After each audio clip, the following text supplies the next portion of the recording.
اللہ وبرکاتہ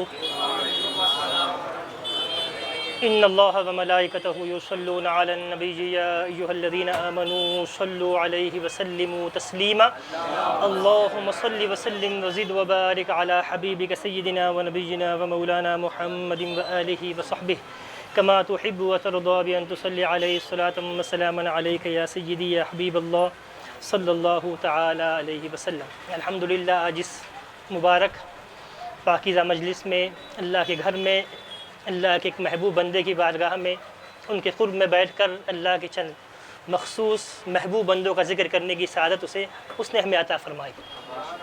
جیسا کہ آپ نے سنا، ہم انشاءاللہ تعالی آج ان 4 بزرگوں کا ذکر جمیل کریں گے، سننے کی سعادت حاصل کریں گے۔ اعلیٰ حضرت فاضل بریلوی رحمۃ اللہ تعالی علیہ کے شعر سے میں اپنی گفتگو کا آغاز کرتا ہوں۔ آپ فرماتے ہیں، آپ کا مشہور شعر ہے، آپ کو مختہ ہے گیا، آپ نے فرمایا تیرے غلاموں کا نقش قدم ہے راہ خدا۔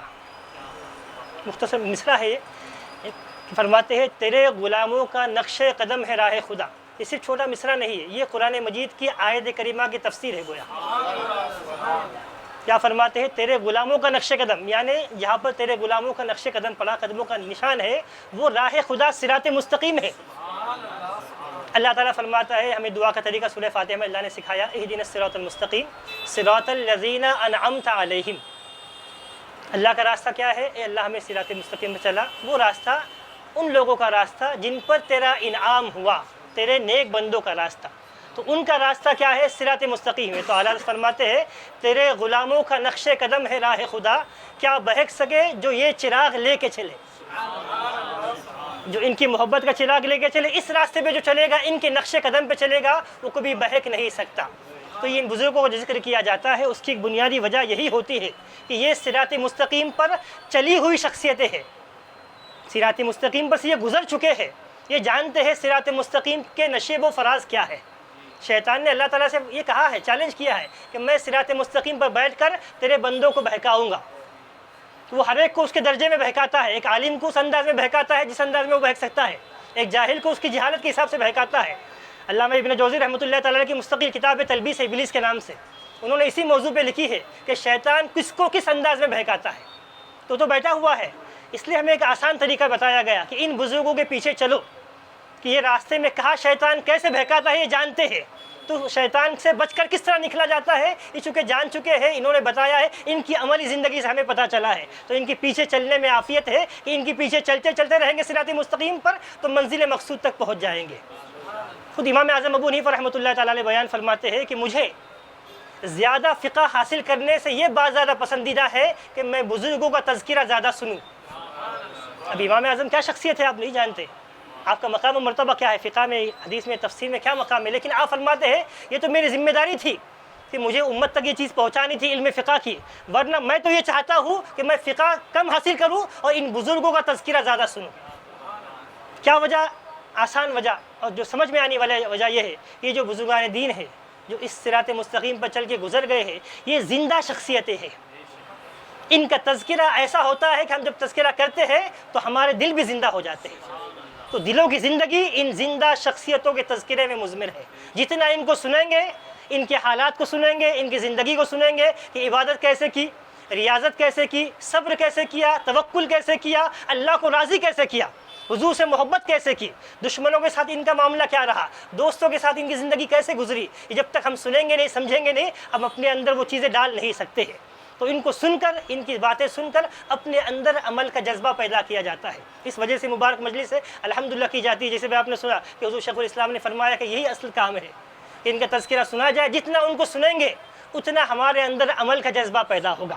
درود پاک پر عرض کرتا ہوں، اللہم صلی علی سیدنا محمد وآلہ وصحبہ صلاۃ و سلام علیک رسول اللہ صلی اللہ علیہ وسلم۔ سب سے پہلی شخصیت حضرت سیدنا امام حسن مجتبی رضی اللہ تعالی عنہ، نواس رسول، جگر گوش رسول، راکب دوش پیغمبر، ایسی شخصیت، ایسی ذات گرامی، ہم شبیہ مصطفیٰ، کن کن القاب سے آپ کو یاد کیا جائے، یہ وہ ایسی ذات و شخصیت ہے کہ ان کے فضائل و مناقب خود حضور پاک علیہ السلام نے اپنی زبان مبارک سے بیان فرمائے ہیں، اور اس عالم میں بیان فرمائے ہیں کہ آپ ابھی حضور کے سامنے بچے تھے حضور. آپ کی ولادت کب ہوئی؟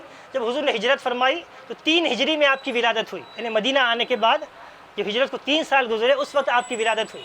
اور حضور پاک علیہ السلام کے اس ظاہر دنیا سے پردہ فرمانے کے وقت آپ کی عمر مبارک 8 سال تھی صرف. حضور نے جو آپ کی شان بیان فرمائی ہے، آپ کے مقام و مرتبے بیان کیے، وہ سب کے سب اس بچپن کے عالم میں بیان فرمائے ہیں. حضور نے بھی بیان فرمائے ہے، قرآن مجید میں بھی آپ کی شان بیان کی گئی ہے. آپ کہو گے قرآن مجید میں کہا ہے، تو میں تفصیل میں نہیں جاؤں گا ورنہ کہ یہ مستقل موضوع ہے. 3 مشہور آیتیں ہیں جو ہم ہر محرم میں سنتے رہتے ہیں. ایک آیت کو کہتے ہیں آیت مباہلہ، ایک کو کہتے ہیں آیت مودت، اور ایک آیت کو کہتے ہیں آیت تطہیر. یہ تینوں آیتیں پنجتن پاک اہل بیت رسول اللہ کی شان میں نازل ہوئی ہیں. اور جہاں جہاں بھی اہل بیت کا ذکر آئے گا، پنجتن کا ذکر آئے گا، امام حسین اس میں شامل ہیں. امام حسن سے ہٹ کر پنجتن پاک مکمل نہیں ہوتے، اہل بیت کا تذکرہ مکمل نہیں ہوتا. جہاں اللہ نے آیت مباہلہ میں فرمایا کہ جب عیسائی حضور کے پاس میں آئے تھے، آیت مباہلہ کا آپ سنتے رہتے تفصیل کے ساتھ میں، کہ کچھ عیسائی جو ہے حضور کی خدمت میں آئے اور حضور سے مناظرہ کرنے لگے. حضور نے ان کو مہمان بنایا. حضور کی شان تو یہ تھی کہ حضور تو اپنے دشمنوں کو بھی گلے لگاتے تھے. حضور نے کبھی کسی کو جھڑکا نہیں، حضور نے کسی سے دشمنی نہیں کی. لوگ حضور کے دشمن بنے، حضور نے سب کو محبت کا ہی پیغام دیا. ایک بڑا قافلہ عیسائی علماء کا آیا حضور کے پاس میں، پھر آئے وہ مدینہ شریف میں آئے، مسجد نبوی شریف میں حضور کے مہمان بن کے رہے، کئی دنوں تک رہے حضور کے پاس میں. وہ مسلسل جو ہے حضور سے مناظرہ کر رہے تھے، گفتگو کر رہے تھے اس بات پر. حضور پاک علیہ السلام ان کو دین کی دعوت دے رہے تھے، اللہ کی طرف بلا رہے تھے، اپنی رسالت کا ذکر کر رہے تھے. اور وہ حضور پاک علیہ السلام کے دلائل کا معاذ اللہ رد کرتے ہوئے کہہ رہے تھے کہ نہیں، عیسیٰ علیہ السلام کو ہم برحق مانتے ہیں، یہ معاذ اللہ اللہ کے بیٹے ہیں، ہم انہیں اللہ کا بیٹا مانتے ہیں، ہم انہی کی پرستش کریں گے، انہی کو نبی و رسول مانیں گے.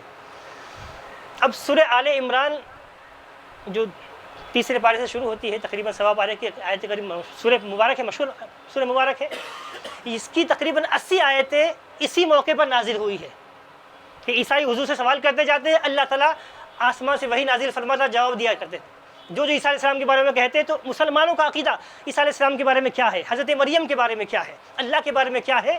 ایسی تقریباً 80 آیتیں اسی مناظرے کے وقت میں نازل ہوئی. لیکن وہ ماننے ہی تیار نہیں تھے، وہ حضور کی کسی بات کو قبول کرنے تیار نہیں تھے. وہ اسی پہ جمع ہوئے تھے کہ نہیں، ہم آپ کو رسول نبی نہیں مانیں گے، ہم تو عیسیٰ علیہ السلام کو اللہ کا بیٹا مانتے ہیں. اس میں سے کچھ کہتے ہیں کہ تین مل کر خدا ہے، عیسیٰ علیہ السلام ہے، حضرت جبریل علیہ السلام ہے، اللہ تعالیٰ ہے. کچھ کہتے ہیں کہ مریم علیہ السلام ہے، تینوں مل کے ایک خدا ہے. ان کا جو تصور تھا وہ بیان کر رہے تھے. حضور پاک علیہ السلام ان کو گفتگو میں دلائل پیش کر رہے تھے. 80 آیت کریمہ نازل ہوئی، آیت نازل ہوئی، آپ نے پیش کی پھر بھی نہیں مانے، تو بالآخر پھر یہ آیت کریمہ نازل ہوئی جسے آیت مباہلہ کہا جاتا ہے کہ اللہ تعالیٰ نے فرمایا قل تعالوا ندعو ابناءنا وابناءکم ونساءنا ونساءکم وانفسنا وانفسکم ثم نبتہل فنجعل لعنۃ اللہ علی الکاذبین. اے محبوب صلی اللہ علیہ وسلم، آپ نے زبانی نے بہت سمجھا دیا، اب یہ نہیں مانتے ہیں، آپ نے حجت مکمل کر دی. اب آخری فیصلہ، ایک ایسے فیصلے کی بات کرتے ہیں کہ جب وہ یہ بات آ جائے گی تو فیصلہ ہو جائے گا کہ کون حق ہے اور کون ناحق ہے، کون حق ہے اور کون باطل ہے. اب وہ فیصلہ کیا ہے؟ فیصلہ یہ ہے کہ مباہلہ کیا جائے. مباہلہ کا مطلب یہ ہوتا ہے کہ اس زمانے میں ہوتا تھا جب فیصلہ گفتگو سے حل نہیں ہوتا، مسئلہ حل نہیں ہوتا، فیصلہ نہیں ہو پاتا، تو یہ طے کیا جاتا کہ ہر گروہ والا، ہر جماعت جو آمنے سامنے بیٹھے ہیں وہ اپنے سارے لوگوں کو جمع کر لیتے اور ایک دوسرے پر لعنت کرتے تھے. تو اللہ تعالیٰ نے یہی فرمایا کیا کرو، تم تمہارے مردوں کو لے کر آؤ، عورتوں کو لے کر آؤ، بچوں کو لے کر آؤ. ہم بھی ہمارے مردوں کو، عورتوں کو، بچوں کو لے کر آتے. حضور سے کہا کہ محبوب آپ کہہ دیجئے کہ تم تمہارے مردوں، عورتوں، بچوں کے ساتھ آؤ، ہم ہمارے مردوں، عورتوں، بچوں کے ساتھ میں آئیں گے. پھر کیا کریں گے؟ ثم نبتہل، پھر ہم مباہلہ کریں گے. مباہلہ کیا ہے؟ ہم ایک دوسرے پر لعنت کریں گے، جھوٹ بولنے والے، لعنت اللہ علی الکاذبین فنجعل لعنت اللہ علی الکاذبین، ہم جھوٹ بولنے والے پر لعنت کریں گے. تو طریقہ یہ ہوتا تھا کہ دونوں آمنے سامنے آئیں گے. ایک گروہ کیا کریں گے؟ سامنے والے اللہ کہے گا کہ اللہ اگر میں حق پہ ہوں تو ان جھوٹوں کے اوپر تو لعنت نازل فرما. سامنے والا بھی وہی کہے گا کہ میں سچا ہوں تو ان سامنے والے پر جو جھوٹے ہیں ان پر تو لعنت نازل فرما. اب یہ مباہلہ کا طے ہوا، دن طے ہوا، وقت طے ہوا کہ اب فلاں دن دونوں نے ایک میدان میں جمع ہونا ہے. اور جو دن طے تھا اس وقت سارے عیسائی جو اس وقت موجود تھے مدینے میں، تو سب کے سب اپنی عورتوں، بچوں، مردوں کو لے کر آ گئے. میدان بھر گیا، سب لوگ آ گئے. اب یہاں سے جب مسلمانوں کی طرف سے سارے مرد، عورتیں اور بچوں کے آنے کی بات تھی تو اس وقت حضور پاک علیہ السلام جب میدان میں گئے تو صرف اور صرف اپنے ساتھ میں حضرت علی المرتضیٰ، حضرت فاطمہ الزہرا اور حسنین کریمین کو لے کے پہنچے. یہ پنجتن پاک اس میدان میں پہنچے. آپ 5 لوگوں کا پہنچنا یہ اس بات کی دلیل تھی کہ یہی 5 کل اسلام ہے. ہمیں سارے مردوں کو لانے کی ضرورت نہیں, سارے عورتوں کو لانے کی ضرورت نہیں, سارے بچوں کو لانے کی ضرورت نہیں. یہ 5 ہی سب کی طرف سے کافی ہے. یہی اصل اسلام ہے, یہی مسلمان ہے, یہی ایمان کی جڑ ہے. تو 5 موجود آئے. جب 5 سامنے آئے, ان عیسائی پادریوں نے, جو عیسائی بڑے رہنما کو پادری کہا جاتا ہے, جو بڑے رہنما سے سامنے جب انہوں نے دیکھا, یہ نورانی چہرے سامنے دیکھے, تو سب کے سب ڈر گئے. آپس میں گفتگو کرنے لگے کہ ان نورانی چہروں کو دیکھو, اگر آج اس میدان میں انہوں نے ہمارے خلاف بد دعا کر دی تو پھر ہمارا وجود ہی ختم ہو جائے گا, ہمارا نام و نشان مٹ جائے گا, قیامت تک پھر دین باقی نہیں رہے گا ہمارا. تو عافیت اسی میں ہے کہ ان کے ساتھ صلح کر لیتے ہیں, مباہلہ ترک کر دیتے ہیں. تو وہ سب حضور کی خدمت میں آئے, کہا کہ محمد صلی اللہ علیہ وسلم, ہم مباہلہ نہیں کرنا چاہتے, ہم پیچھے ہٹتے ہیں, مباہلہ نہیں کریں گے, ہم آپ کی بات کو درست مانتے ہیں, ہم اپنے مذہب پہ رہیں گے, آپ اپنے مذہب پہ رہی ہے, ہم آپ سے کوئی مطالبہ نہیں کرتے. بس ہم یہ ہے کہ آپ جو ہم سے شرط کہیں گے, جو ٹیکس مانگیں گے, جو جزیہ دینے کہیں گے, ہم وہ دیں گے, لیکن ہم مباہلہ نہیں کرنا چاہتے, ہم صلح کرنا چاہتے ہیں. تو حضور پاک صلی اللہ علیہ وسلم تو رحمۃ اللہ عالمین تھے. حضور کب چاہتے تھے کہ حضور پاک صلی اللہ علیہ وسلم کسی کو بد دعا دے اور آپ کی بد دعا سے کوئی ہلاک ہو جائے؟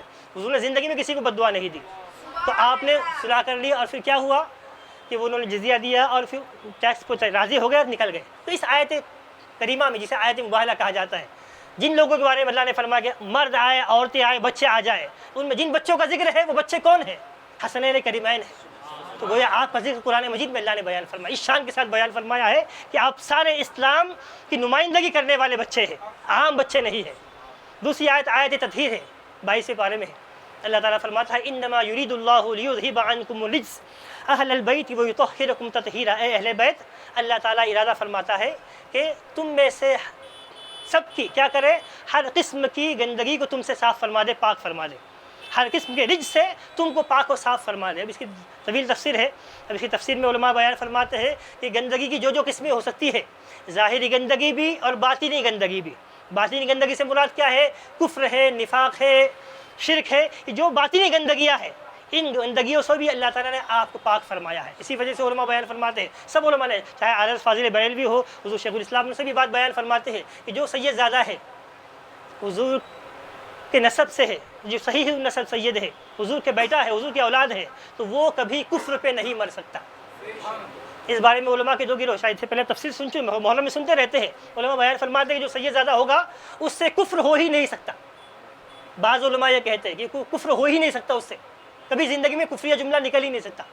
لیکن بعض یہ کہتے ہیں کہ نہیں, ایسا ہو سکتا ہے بتقاضۂ بشریت, چونکہ اس دنیا میں ہے, انسانی بشری لباس میں ہے, تو بتقاضۂ بشریت ان سے کفر ہو سکتا ہے, لیکن اللہ تعالیٰ انہیں موت سے پہلے توبہ کی توفیق دے دیتا ہے. ہمارے جامع نظامیہ کے بہت بڑے بزرگ تھے علامہ ابو الوفا افغانی رحمۃ اللہ تعالیٰ علیہ, جنہیں امام اعظم ثانی کہا جاتا تھا. بڑے سادات کی محبت کرنے والے تھے, بڑے عالم تھے, بڑی حنفیت کی انہوں نے خدمت کی ہے. آپ بیان فرماتے تھے کہ سادات کی مثال گویا سانپ کی طرح ہوتی ہے. سانپ کی مثال کیوں دی؟ تو آپ بیان, لوگوں نے پوچھا کہ حضرت آپ سانپ کی مثال دے رہے, تو آپ نے فرمایا کہ سانپ کی مثال ایسی ہوتی ہے کہ سانپ جب بل سے باہر ہوتا ہے تو کبھی سیدھا چلتا ہے تو کبھی ٹیڑھا ٹیڑھا چلتا ہے, ہوتا ہے, لیکن جب بل میں جانے کا وقت آتا ہے تو وہ سیدھا ہو کر جاتا ہے. تو فرماتے سادات کی مثال بھی ایسی ہی ہے کہ ہو سکتا ہے زندگی میں ان سے کچھ غلطیاں ہو جائے, خطائیں ہو جائے, کفر بھی ہو جائے, ٹیڑھے ہو جائے, لیکن عقیدہ ہو سکتا ہے ٹیڑھا ہو جائے, لیکن جب بل میں جانے کا وقت آتا ہے, آخرت میں برزخ میں جانے کا وقت آتا ہے, اللہ کی بارگاہ میں جانے کا وقت آتا ہے, تو اللہ انہیں سیدھا کر کے پہنچا دیتا ہے, تو سیدھا ہو کے اللہ کے پاس چلے جاتے ہیں. تو یہ سادات کا بڑا مقام ہے. تو اللہ نے فرمایا کہ ہم نے اہل بیت کو ہر قسم کی گندگی سے پاک فرمایا ہے. تو اس آیت کریمہ میں اہل بیت میں مراد کون ہے, اسی تفسیر میں لکھا ہوا ہے یہی پنجتن پاک ہے. حضرت علی المرتضیٰ فاطمہ الزہرا ہے اور حسنین کریمین ہے, اور پھر ان کی اولاد ہے, تو اس میں بھی حسن مجتبی شامل ہے. آپ بھی اس قرآن مجید کی فضیلت والی آیت میں شامل ہیں. یہ مشہور آیت کریمہ آیت مودت, جس میں حضور سے کہا گیا کہ قل لا اسألکم علیہ اجرا الا المودۃ فی القربى. اے محبوب آپ فرما دیجئے کہ میں تم سے اپنی تبلیغ پر, میں جو تمہیں دین پہنچایا, تبلیغ کی, اللہ تک پہنچنے کا راستہ بتایا, اس پر تم سے کوئی اجر نہیں مانگتا, صرف یہ چاہتا ہوں کہ تم میرے گھر والوں سے محبت کرو, میرے قرابت داروں سے محبت کرو. تو یہ قرابت دار کون ہے؟ ان قرابت داروں میں بھی اہل بیت ہے, جس میں امام حسن مجتبی شامل ہے. تو گویا آپ کا ذکر قرآن مجید میں اللہ نے خصوصیت کے ساتھ ذکر فرمایا ہے۔ یہ 3 مشہور آیتیں تو جو ہمیں سنتے رہتے ہیں، ہم تقریباً سنتے رہتے ہیں، آپ کو بھی یاد آئے گا اور آپ پڑھ بھی سکتے ہیں، اس وجہ سے 3 مثالیں آپ کو دی، ورنہ بہت سی آیتیں جس میں اشارے کنایوں میں ان کا ذکر آیا ہے، ان کے فضائل بیان کیے گئے ہیں۔ آپ کی فضیلت حضور نے احادیث میں بیان فرمائی ہے، مشہور فضیلتیں آپ سنتے رہتے ہیں کہ حضور پاک صاحب نے ارشاد فرمایا الحسن والحسین سیدہ شباب اہل الجنہ۔ کچھ فضیلتیں ایسی ہیں جو امام حسن و حسین دونوں اس میں شامل ہیں، کچھ ایسی ہے جو صرف آپ کے بارے میں الگ سے حضور نے بیان فرمائی ہے۔ ایک سب سے مشہور فضیلت یہ ہے کہ حضور نے ارشاد فرمائی کہ قیامت تک آنے والے سب جو ان کی تاریخ پڑھیں گے، ان کا ذکر سنیں گے، ان کی حیات طیبہ کو دیکھیں گے، ان کے بچپن کا دور دیکھیں گے، جوانی کا دیکھیں گے، ان کا دور خلافت دیکھیں گے، ان سب کے سامنے یہ حدیث پیش نظر ہونا چاہیے کہ انہوں نے کبھی بھی دنیاوی خلافت کے لیے، دنیاوی سلطنت کے لیے کوشش نہیں کی، یہ کبھی زندگی میں دنیاوی سلطنت کے بھوکے نہیں رہے، کبھی طلبگار نہیں رہے۔ کیوں؟ کہ اللہ تعالیٰ نے انہیں جنتی نوجوانوں کا سردار بنایا، انہیں اللہ تعالیٰ نے دنیا ہی میں، ان کے بچپن میں ہی یہ انہیں بتا دیا، انہیں بھی بتا دیا، قیامت تک آنے والوں کو بھی بتا دیا کہ یہ ایسے ہے کہ جنتی نوجوانوں کے سردار ہوں گے، اور جو جنتی نوجوانوں کو سردار ہوگا اسے دنیا کی سرداری کی کوئی پرواہ نہیں ہوتی، وہ دنیاوی سرداری کے لیے مکر و فریب نہیں کرتا، دھوکے بازی نہیں کرتا۔ آپ کی مشہور فضیلت بیان کی، اور آپ کی مشہور فضیلت حضرت انس بن مالک رضی اللہ تعالیٰ عنہ بیان فرماتے ہیں کہ حضرت امام حسن حضور پاک علیہ السلام کے ہم شبیہ تھے، آپ کو دیکھ کر حضور کا چہرے مبارک یاد آ جایا کرتا تھا۔ اس کی تفصیل میں بیان کیا گیا ہے کہ سر سے لے کر سینے تک، اوپر سینے سے لے کے اوپر تک کا حصہ حضرت امام حسن حضور کے ہم شبیہ تھے، اس میں سر سے لے کر سینے تک، اور سینے سے لے کر قدموں تک حضرت امام حسین حضور کے ہم شبیہ تھے، حضور کی شباہت رکھا کرتے تھے، یعنی گویا حضور پاک علیہ السلام کا جسم اقدس آپ کی شباہت ان دونوں میں تقسیم تھی، یہ دونوں مل کر حضور کا جلوہ انور بن جایا کرتے تھے، حضور کا جسم مقدس بن جایا کرتے تھے، آپ کی شبیہ بن جایا کرتے تھے، دونوں مل کر۔ تو بڑی پاکیزہ شخصیت ہے، بڑی بابرکت ذات ہے، آپ کی بہت سی فضیلت ہے۔ حضرت ابو ہریرہ رضی اللہ عنہ بیان فرماتے کہ مرتبہ میں مسجد نبوی شریف میں بیٹھا ہوا تھا، حضور میرے پاس آئے، مجھے لے کر بازار میں گئے، ہم بازار میں گئے، کچھ چیزیں خرید کے واپس آئے تو کیا دیکھتے ہیں کہ مسجد نبوی شریف میں حضرت امام حسن تشریف فرمائے، ابھی چھوٹے بچے ہیں۔ حضور پاک علیہ السلام ان کے قریب بیٹھ گئے، انہیں اپنی گود میں بٹھایا، اور حضور پاک علیہ السلام نے اپنی زبان مبارک ان کے منہ میں ڈالی، زبان مبارک ان کے منہ میں ڈالی، انہوں نے اسے چوسا، کافی دیر تک چوستے رہے، پھر حضور پاک علیہ السلام نے انہیں اپنی گود میں بٹھایا اور 3 مرتبہ ان کی طرف اشارہ کر کے فرمایا کہ اللہ میں اس سے محبت کرتا ہوں، تو بھی اس سے محبت کر، اور تو ان سے بھی محبت کر جو ان سے محبت رکھتا ہے، یہ اللہ تو اسے دشمن رکھ جو ان سے دشمنی رکھتا ہے، میں بھی اس سے دشمنی رکھتا ہوں جو ان کا دشمن ہے۔ 3 مرتبہ آپ نے دعا فرمائی، بیان فرمائی۔ تو حضرت ابو ہریرہ رضی اللہ تعالیٰ کے بارے میں منقول ہے کہ آپ حضرت امام حسن سے بہت محبت کیا کرتے تھے، آپ ہی سے غالباً مروی ہے، مشہور حدیث پاک ہے کہ ایک مرتبہ حضور پاک علیہ السلام ممبر پر تشریف فرما تھے، ممبر پہ بیٹھے ہوئے تھے، اور حضرت حسن مجتبیٰ ممبر پہ آپ کے بازو بیٹھے ہوئے، آپ کبھی لوگوں کی طرف دیکھتے، کبھی ان کی طرف دیکھتے، امام حسن مجتبیٰ کی طرف۔ اس وقت آپ نے ایک مشہور حدیث پاک، آپ کی مشہور فضیلت بیان فرمائی، گویا یہ پیشین گوئی تھی کہ آپ نے ارشاد فرمایا ان ابنی ھذا سید، آپ کی طرف دیکھتے اور فرماتے، لوگوں سے کہا کہ لوگوں انہیں دیکھو، ان ابنی ھذا سید، میرا یہ بیٹا سردار ہے، اللہ تعالیٰ ان کے ذریعے، میرے اس بیٹے کے ذریعے مسلمانوں کی 2 بڑی جماعت کے اندر اختلاف کو دور فرمائے گا، صلح فرمائے گا۔ تو جب آپ نے حضور پاک علیہ السلام نے ان کے لیے لفظ سید استعمال فرمائے، سید کا مطلب ہوتا ہے سردار، تو حضرت ابو ہریرہ کے بارے میں منقول ہے کہ جب بھی حضرت امام حسن کبھی آپ کو سلام کرتے تو آپ جواب میں کہتے وعلیکم السلام یا سیدی، اے میرے سردار آپ پہ سلام ہو، یا سیدی کے لقب سے آپ کو یاد کیا کرتے تھے۔ یہ بڑی فضیلت ہے آپ کی، بہت سی فضیلت سے پہلے بھی ہم آپ کی زندگی بہت سے پہلو ہم نے سنے ہیں۔ حضرت امام حسن مجتبیٰ کی زندگی ہر اعتبار سے جامع اور کامل ہے، آپ وہ ذات شخصیت ہے۔ حضور کی جو مشہور حدیث پاک ہے، حضور نے ارشاد فرمایا انی ترکت فیکم الثقلین، میں تمہارے درمیان 2 چیزیں چھوڑے جا رہا ہوں، کتاب اللہ و اطرتی اہل بیتی، اللہ کی کتاب اور میری اطرت میرے اہل بیت کو چھوڑے جا رہا ہوں، جب تک انہیں مضبوطی سے تھامے رہو گے کبھی گمراہ نہیں ہوں گے۔ تو حضور کی اطرت، حضور کے اہل بیت میں کون شامل ہے؟ یہی امام حسن بھی شامل ہے۔ تو ان کی زندگی ہمارے لیے نمونہ عمل ہے ہر اعتبار سے، آپ ان کی شجاعت دیکھ لیجئے، ان کی سخاوت دیکھ لیجئے، ان کا صبر دیکھ لیجئے، ان کا عفو درگزر، ان کا حلم دیکھ لیجئے، ہر اعتبار سے آپ جامع، ان کی عبادت دیکھ لیجئے۔ آپ کے بارے میں ہے کثرت سے قرآن مجید پڑھا کرتے تھے، آپ کی خاص بات یہ تھی آپ ہر روزانہ رات میں سورہ کہف کی تلاوت کیا کرتے تھے. کچھ چیزیں میں مخصوص چیزیں بیان کر رہا ہوں تاکہ ہمارے لیے عمل میں آسانی ہو جائے. ہم ذکر بہت سنتے رہتے ہیں، بہت سی چیزیں سنتے ہیں، لیکن کچھ چیزیں ایسی ہوتی ہیں جو ہم عمل نہیں کر سکتے ان پر. مشہور بات ہے آپ کے بارے میں ہے، ہم نے اس سے پہلے بھی سنا ہے کہ آپ کی زندگی کا ایک خاص طور امتیاز یہ ہے کہ آپ نے اپنی زندگی میں اپنا پورا مال 2 مرتبہ اللہ کے راہ میں خرچ کیا ہے. اب یہ ایسا عمل ہے کہ ہم سے عملاً نہیں ہو سکتا. ہم سن تو سکتے ہیں، سبحان اللہ بھی کہہ سکتے ہیں، لیکن عمل کی جب بات آئے گی تو کوئی بھی اس طرح نہیں کرتا جو اللہ ماشاء اللہ اللہ جسے توفیق دے دے کہ پورا مال ہی خرچ کر دے. آپ نے زندگی میں 25 مرتبہ پیدل حج فرمائے. آپ سے کہا گیا کہ سواری پہ حج کی ہے، حضور نے بھی سواری پہ حج کیا ہے، تو آپ فرماتے ہیں کہ اللہ کی بارگاہ میں سوار ہو کے کیسے جاؤں؟ اللہ کی بارگاہ میں جانا ہے تو عاجزی کا تقاضا یہ کہ پیدل چلا جائے. تو شان تو ہے، لیکن ہم اس پہ عمل نہیں کر سکتے کہ پیدل ہم حج کے لیے چلے جائیں. یہ ہر ایک نہیں کر سکتا. تو کچھ چیزیں ایسی جو ہم کر سکتے ہیں، جو ہمارے اختیار میں ہے، ہم چاہے تھوڑی کوشش کر لیں گے، تھوڑی محنت کر لیں گے، روزانہ نہیں صحیح تو کبھی ہفتے میں ایک بار صحیح، مہینے میں ایک بار صحیح، ایسا کر سکتے ہیں. تو وہ چیزیں آپ کے سامنے رکھ رہا ہو تاکہ عمل کے لیے آسانی ہو جائے. تو آپ کے بارے میں ہے کہ آپ کی شان یہ تھی کہ آپ جو ہے سورہ کہف روزانہ رات میں تلاوت کیا کرتے تھے. بلکہ آپ کی بہت سی زوجات تھی، بہت سی بیویاں تھیں. جب آپ کی بیویاں جو تھی تو آپ کو الگ الگ بیویوں کی باری ہوتی. کئی آج ایک بیوی کے پاس ہے، کل دوسری بیوی کے پاس آپ جا رہے ہیں، تو جو دوسری بیوی کے پاس جانا ہوتا تھا تو جاتے وقت میں سورہ کہف کی تختی آپ کے پاس میں تھی. ایک تختی تھی جس میں سورہ کہف لکھی ہوئی تھی. آپ وہ اپنے ساتھ میں لے جایا کرتے تھے اس بیوی کے پاس کہ آج رات یہاں گزارنی ہے ان کے پاس میں، تو وہاں جب رات میں جاؤں گا تو سورہ کہف کی تلاوت کروں گا. تو ایسا ہم نے بھی ایک معمول بنانا چاہیے. قرآن مجید دوستو یہ اللہ تعالیٰ کی کتاب ہے، اللہ کا پیغام ہے. یہ مستقل موضوع ہے، لیکن بتانے کے لیے کہ ہم جن بزرگوں کا تذکرہ کر رہے ہیں یہ سب کے سب قرآن مجید سے محبت کرنے والے تھے. ہم پورا قرآن تو نہیں پڑھ سکتے، ایسے بزرگان دن بھی گزرے جو روزانہ رات میں پورا قرآن پڑھتے تھے. ہم نہیں پڑھ سکتے تو سورہ کہف تو پڑھ لیں. سورہ کہف نہیں پڑھ سکتے سورہ یاسین پڑھ لیں. سورہ یاسین نہیں تو سورہ ملک پڑھ لیں. کچھ نہیں تو سورہ اخلاص ہی پڑھ لیں. اس نیت کے ساتھ میں کہ قرآن مجید ہم روزانہ اپنی زندگی کا حصہ بنائیں گے. آپ کے بارے میں مشہور ہے آپ کا حلم، آپ کا صبر. یہ ایسا واقعہ بیان کر رہا ہوں تاکہ اس پہ ہم عمل کریں. مشکل ہے لیکن کوشش کریں تو ہو سکتا ہے. ہم نام لیوا ان کے ہیں. جب آپ کے سامنے سب ہر مورخ نے یہ بات لکھی ہے. ایک مرتبہ ایک غلام آپ کے پاس میں ایک شوربہ لے کے آیا، سالن لے کے آیا. سالن بہت گرم تھا. آپ کے پاس خدمت پیش کرنے آیا تو غلطی سے اس کا پیر پھسل گیا اور وہ سالن جو ہے وہ آپ کے جس پہ سر پہ گر گیا. بہت گرم تھا، چٹکا پیر گیا، بہت تکلیف ہونے لگی.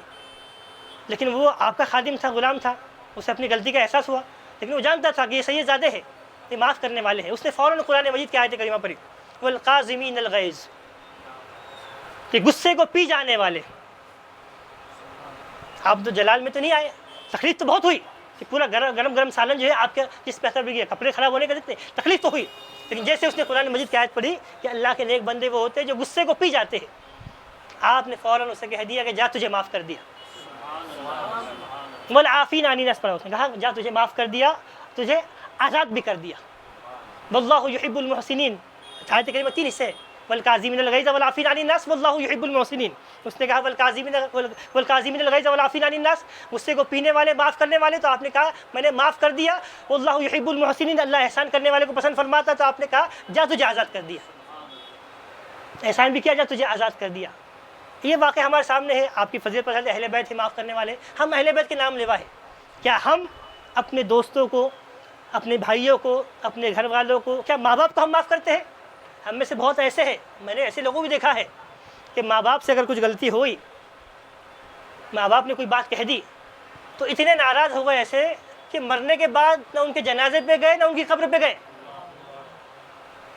بہت سمجھا بجھا کر بھیجا گیا تو بعد میں وہ قبرستان میں جا کے فاتحہ پڑھی انہوں نے. تو ہم تو ان کے نام لیوا ہے. ہم اپنے ماں باپ کو، اپنی اولاد کو، اپنے دوست احباب کو، اپنے بھائیوں کو معاف کرتے ہیں. اگر ہم نہیں کرتے ہیں تو پھر ہم جھوٹے دعوے دار ہیں محبت کے. ہم اہل بیت کے سچے چاہنے والے نہیں ہیں. اہل بیت کی تو شان یہ تھی کہ اہل بیت نے اپنے دشمنوں کو معاف کر دیا. امام زین العابدین کا مشہور واقعہ ہے، کربلا کے بعد میں ایک شخص آپ کے پاس میں آیا، تنگ دست تھا، کہا مجھے غریب ہوں، کچھ عطا کیجیے. آپ نے اپنے گھر میں رکھا. ایک روایت میں 3 دن گھر میں رکھا، کھلایا پلایا. جب جانے لگا تو توشہ دیا. جب جانے لگا تو وہ آپ سے کہنے لگا کہ حضرت آپ نے مجھے پہچانا نہیں. آپ نے کہا کہ میں نے تجھے پہچانا ہے. تو اس نے کہا کہ اگر آپ مجھے پہچانتے تو گھر میں نہیں رکھتے، یہ تحفہ نہیں دیتے، توشہ نہیں دیتے، نوازتے نہیں. تو آپ نے کہا مجھے پہچانتا ہوں. وہ اصرار کرنے لگا کہ آپ مجھے نہیں پہچانتے. پھر اس نے تیسری مرتبہ اس نے کہا کہ میں وہی ہوں جو میدان کربلا میں آپ کے خلاف لڑ رہا تھا یزید لشکر کے ساتھ میں. تو آپ نے کہا کہ میں جانتا ہوں کہ تو کون ہے, کب لڑ رہا تھا, کس وقت لڑ رہا تھا, کس کے ساتھ میں لڑ رہا تھا. تو اس نے کہا کہ جب آپ جانتے ہیں تو اپنے گھر میں کیوں رکھا دشمن کو. تو آپ نے ارشاد فرمایا جو تو نے میدان کربلا میں کیا تھا وہ تیری اصلیت تھی, وہ تیری فطرت تھی, تجھے جو کرنا تھا وہ تو نے کر دیا. اور میں جو کر رہا ہوں یہ ہماری حقیقت ہے, ہماری اصلیت ہے, یہ ہمارا اہل بیت کی فطرت ہے کہ ہم اہل بیت اپنے دشمنوں کو بھی نوازتے ہیں, ہم اپنے دشمنوں کو بھی معاف کرتے ہیں. دشمن بھی گھر میں آتا ہے تو اسے مہمان بنا کے رکھتے ہیں, کھلاتے پلاتے ہیں, جب جانے لگتا ہے تو توشہ بھی دیتے تھے کہ جا تو راستے میں کام آنے والا ہے. تو ہم اہل بیت کے چاہنے والے ہیں. دشمنی رکھنا, کینہ رکھنا یہ ہمارا کام نہیں ہے. ہم تو اپنے بڑوں کے ساتھ بھی کینہ رکھتے ہیں, دشمنی رکھتے ہیں نہیں دوستو. ایک مثال بات آئی ہے اس لیے کہہ رہا ہوں, ہم نہ چھوٹوں پہ شفقت کرتے ہیں نہ بڑوں کے ساتھ ہمارا رحمت والا معاملہ ہے, ادب کا معاملہ ہے. حضور ارشاد فرماتے ہیں لیس منا من لم یوقر کبیرنا, ہم میں سے نہیں ہے وہ شخص جو ہمارے بڑے کی تعظیم نہیں کرتا, ولم یرحم صغیرنا, اور جو ہمارے چھوٹے پہ رحم نہیں کرتا. جو چھوٹوں پہ رحم نہیں کرتا اور بڑوں کے ساتھ میں ادب کا معاملہ نہیں کرتا, تعظیم کا معاملہ نہیں کرتا, وہ ہم میں سے نہیں ہے. ہم اپنے بڑوں کے ساتھ کیسے پیش آتے ہیں, چھوٹوں کے ساتھ کیسے پیش آتے ہیں. ہم چھوٹوں پہ رحمت کا معاملہ ہوتا ہے, نہ بڑوں کے ساتھ معافی کا معاملہ ہوتا ہے. ہمارے گھر کے بڑے ہو, ہمارے اساتذہ ہو, ہمارے دوسرے بڑے ہو جنہیں ہم اپنا بڑا سمجھتے ہیں, ان سے کچھ غلطی ہو جائے, خطا ہو جائے, انہوں نے کچھ ڈانٹ دیا, انہوں نے کچھ کہہ دیا, تو ہمارا معاملہ یہ ہوتا ہے. بزرگوں نے بات بیان فرمائی, بڑی پیاری بات ہے, آئی ہے تو ضمن کہہ رہا ہوں کہ جو بڑے ہوتے ہیں, بزرگ ہوتے ہیں, انہیں سمجھایا نہیں جاتا. کچھ غلطی ہو گئی ہے, آپ سے غلطی ہوئی ہے, انہوں نے آپ کو ڈانٹ دیا ہے, یا کسی وجہ سے بتقاضے بشریت انہوں نے آپ کو بلا وجہ ڈانٹ دیا ہے, تو ان کو سمجھایا نہیں جاتا کہ میری غلطی نہیں تھی, آپ نے ایسے ڈانٹ دیا. ان کو سمجھایا نہیں جاتا, بزرگوں کو سمجھایا نہیں جاتا, بڑوں کو سمجھایا نہیں جاتا, بزرگوں کو منایا جاتا ہے. ان کے سامنے عاجزی کے ساتھ پیش آیا, ہاں ہماری غلطی ہے, ہم سے غلطی ہو گئی. انہیں جواب نہیں دیا جاتا, انہیں سمجھایا نہیں جاتا. بڑوں کو سمجھانا ہے یہ خود ایک بے ادبی ہے. ہاں اپنا معاملہ ان کے سامنے رکھ دے نہیں تو سب سے آسان طریقہ ہوتا ہے کہ خاموش ہو جائے, لیکن بے ادبی کرنا یہ اسلام کا طریقہ نہیں. حضرت امام حسن کے چاہنے والے ہیں تو انہوں نے دشمنوں کو معاف کر دیا ہے, تو ہماری زندگی میں یہ ہونا چاہیے کہ ہم اپنے دوستوں کو, دشمنوں کے ساتھ جو ہمارے معاملات ہو, کہ ہم دل میں ان معاملات کو, دشمنیوں کو نہیں رکھیں, معاف کرنے کی عادت ڈالیں. کہ جو لوگوں کو معاف کرتا ہے اللہ تعالیٰ بھی اسے معاف فرماتا ہے, جو لوگوں کو معاف نہیں کرتا قیامت میں اللہ تعالیٰ بھی اسے معاف نہیں فرمائے گا. ایک بات حضرت امام حسن مجتبیٰ کی شان زندگی, جو حضور نے آپ کے بارے میں فرمایا میرا یہ بیٹا سردار ہوگا, یہ مسلمانوں کی دو جماعت کے اندر صلح کروائے گا. یہ ایسی پیشین گوئی تھی کہ اس حدیث پاک کی شرح میں امام ابن حجر عسقلانی رحمۃ اللہ تعالیٰ علیہ بیان فرماتے ہیں کہ یہ حدیث یہ حضور پاک علیہ الصلوۃ والسلام کے نبوت کی دلیل ہے, یہ اسلام کی حقانیت کی دلیل ہے. اس میں حضرت امام حسن کی فضیلت تو ہے ہی ہے کہ حضور نے انہیں سید کہا, سردار کہا بچپن میں, یہ بیٹا سردار ہوگا, ان کی شان بیان فرمائی بچپن میں, ان کی فضیلت تو ہے. لیکن اس حدیث میں حضور کی نبوت کی دلیل بھی ہے, اسلام کی حقانیت کی دلیل بھی ہے. وہ دلیل کیا ہے؟ وہ دلیل یہ ہے کہ جو حضور نے ارشاد فرمایا تھا کہ میرا یہ بیٹا سردار ہوگا, مسلمانوں کی دو جماعت کے اندر صلح کروائے گا, یہ بات عمل لوگوں کے سامنے آئی. جب حضرت علی المرتضیٰ کی شہادت کے بعد آپ خلیفہ ہوئے, 6 مہینے آپ کی خلافت کا زمانہ رہا. 6 مہینے کے بعد آپ نے خلافت جب حضرت امیر معاویہ رضی اللہ تعالیٰ عنہ کو سپرد فرما دی, اور سپرد کرنے کی وجہ سے کیا ہوا, ان دونوں جماعتوں میں آپسی اختلافات ختم ہو گئے اور بڑی جنگ ہوتے ہوئے بچ گئی, مسلمانوں کا خون بہنے سے بچ گیا. ورنہ اگر آپ خلافت سپرد نہ کرتے تو ممکن تھا کہ دونوں جماعتوں میں حضرت امیر معاویہ کی جماعت, آپ کے لشکری, اور حضرت امام حسن مجتبیٰ کے ساتھ میں جو لوگ تھے, ان دونوں میں آپس میں جنگ ہو جائے, جیسے حضرت علی میں جنگ ہوئی تھی, حضرت علی اور حضرت امیر معاویہ میں جیسی جنگ ہوئی تھی کہ ہو سکتا تھا کہ ایسی جنگ ہو جائے اور ہزاروں لوگ مارے جائے. تو آپ نے لوگوں کا خون بچانے کے لیے حضور کی اس پیشن گوئی پہ عمل کرتے ہوئے کیا کیا, آپ نے خلافت ان کو سپرد کر دی. تو آپ کا خلافت سپرد کرنا تھا, حضرت امیر معاویہ خلیفہ بن گئے, بادشاہ بن گئے, امیر المومنین بن گئے, اور وہ بڑی جنگ جو ہونے والی تھی, بڑی خون ریزی ہونے والی تھی, وہ ٹل گئی اور حضور کی بات صحیح ثابت ہو گئی. تو یہ حضور کی پیشن گوئی ہوگی جو حضور نے بیان فرمائی تھی کہ چند سالوں کے بعد میں کہ میرا بیٹا اصلاح کرے گا, لوگوں کے درمیان صلح کروائے گا, وہ بات ثابت ہو گئی. وہ ثابت ہونا حضور کی نبوت کی دلیل ہے کہ حضور جھوٹ نہیں کہتے, حضور نے جو کہا ہے لوگوں نے اپنی آنکھوں سے دیکھا ہے. جو قیامت کے بارے میں پیشن گوئیاں ہیں وہ بھی تو ہم دیکھ رہے ہیں, لیکن جو بڑی بڑی پیشن گوئیاں ہونے والی ہے, حضرت عیسیٰ علیہ السلام تشریف لائیں گے, دابۃ الارض نکلے گا, دجال آئے گا, سورج جو ہے مشرق مغرب سے نکلے گا, یہ ساری چیزیں تو بڑی بڑی نشانیاں ہیں, وہ تو قیامت میں دیکھی جائیں گی.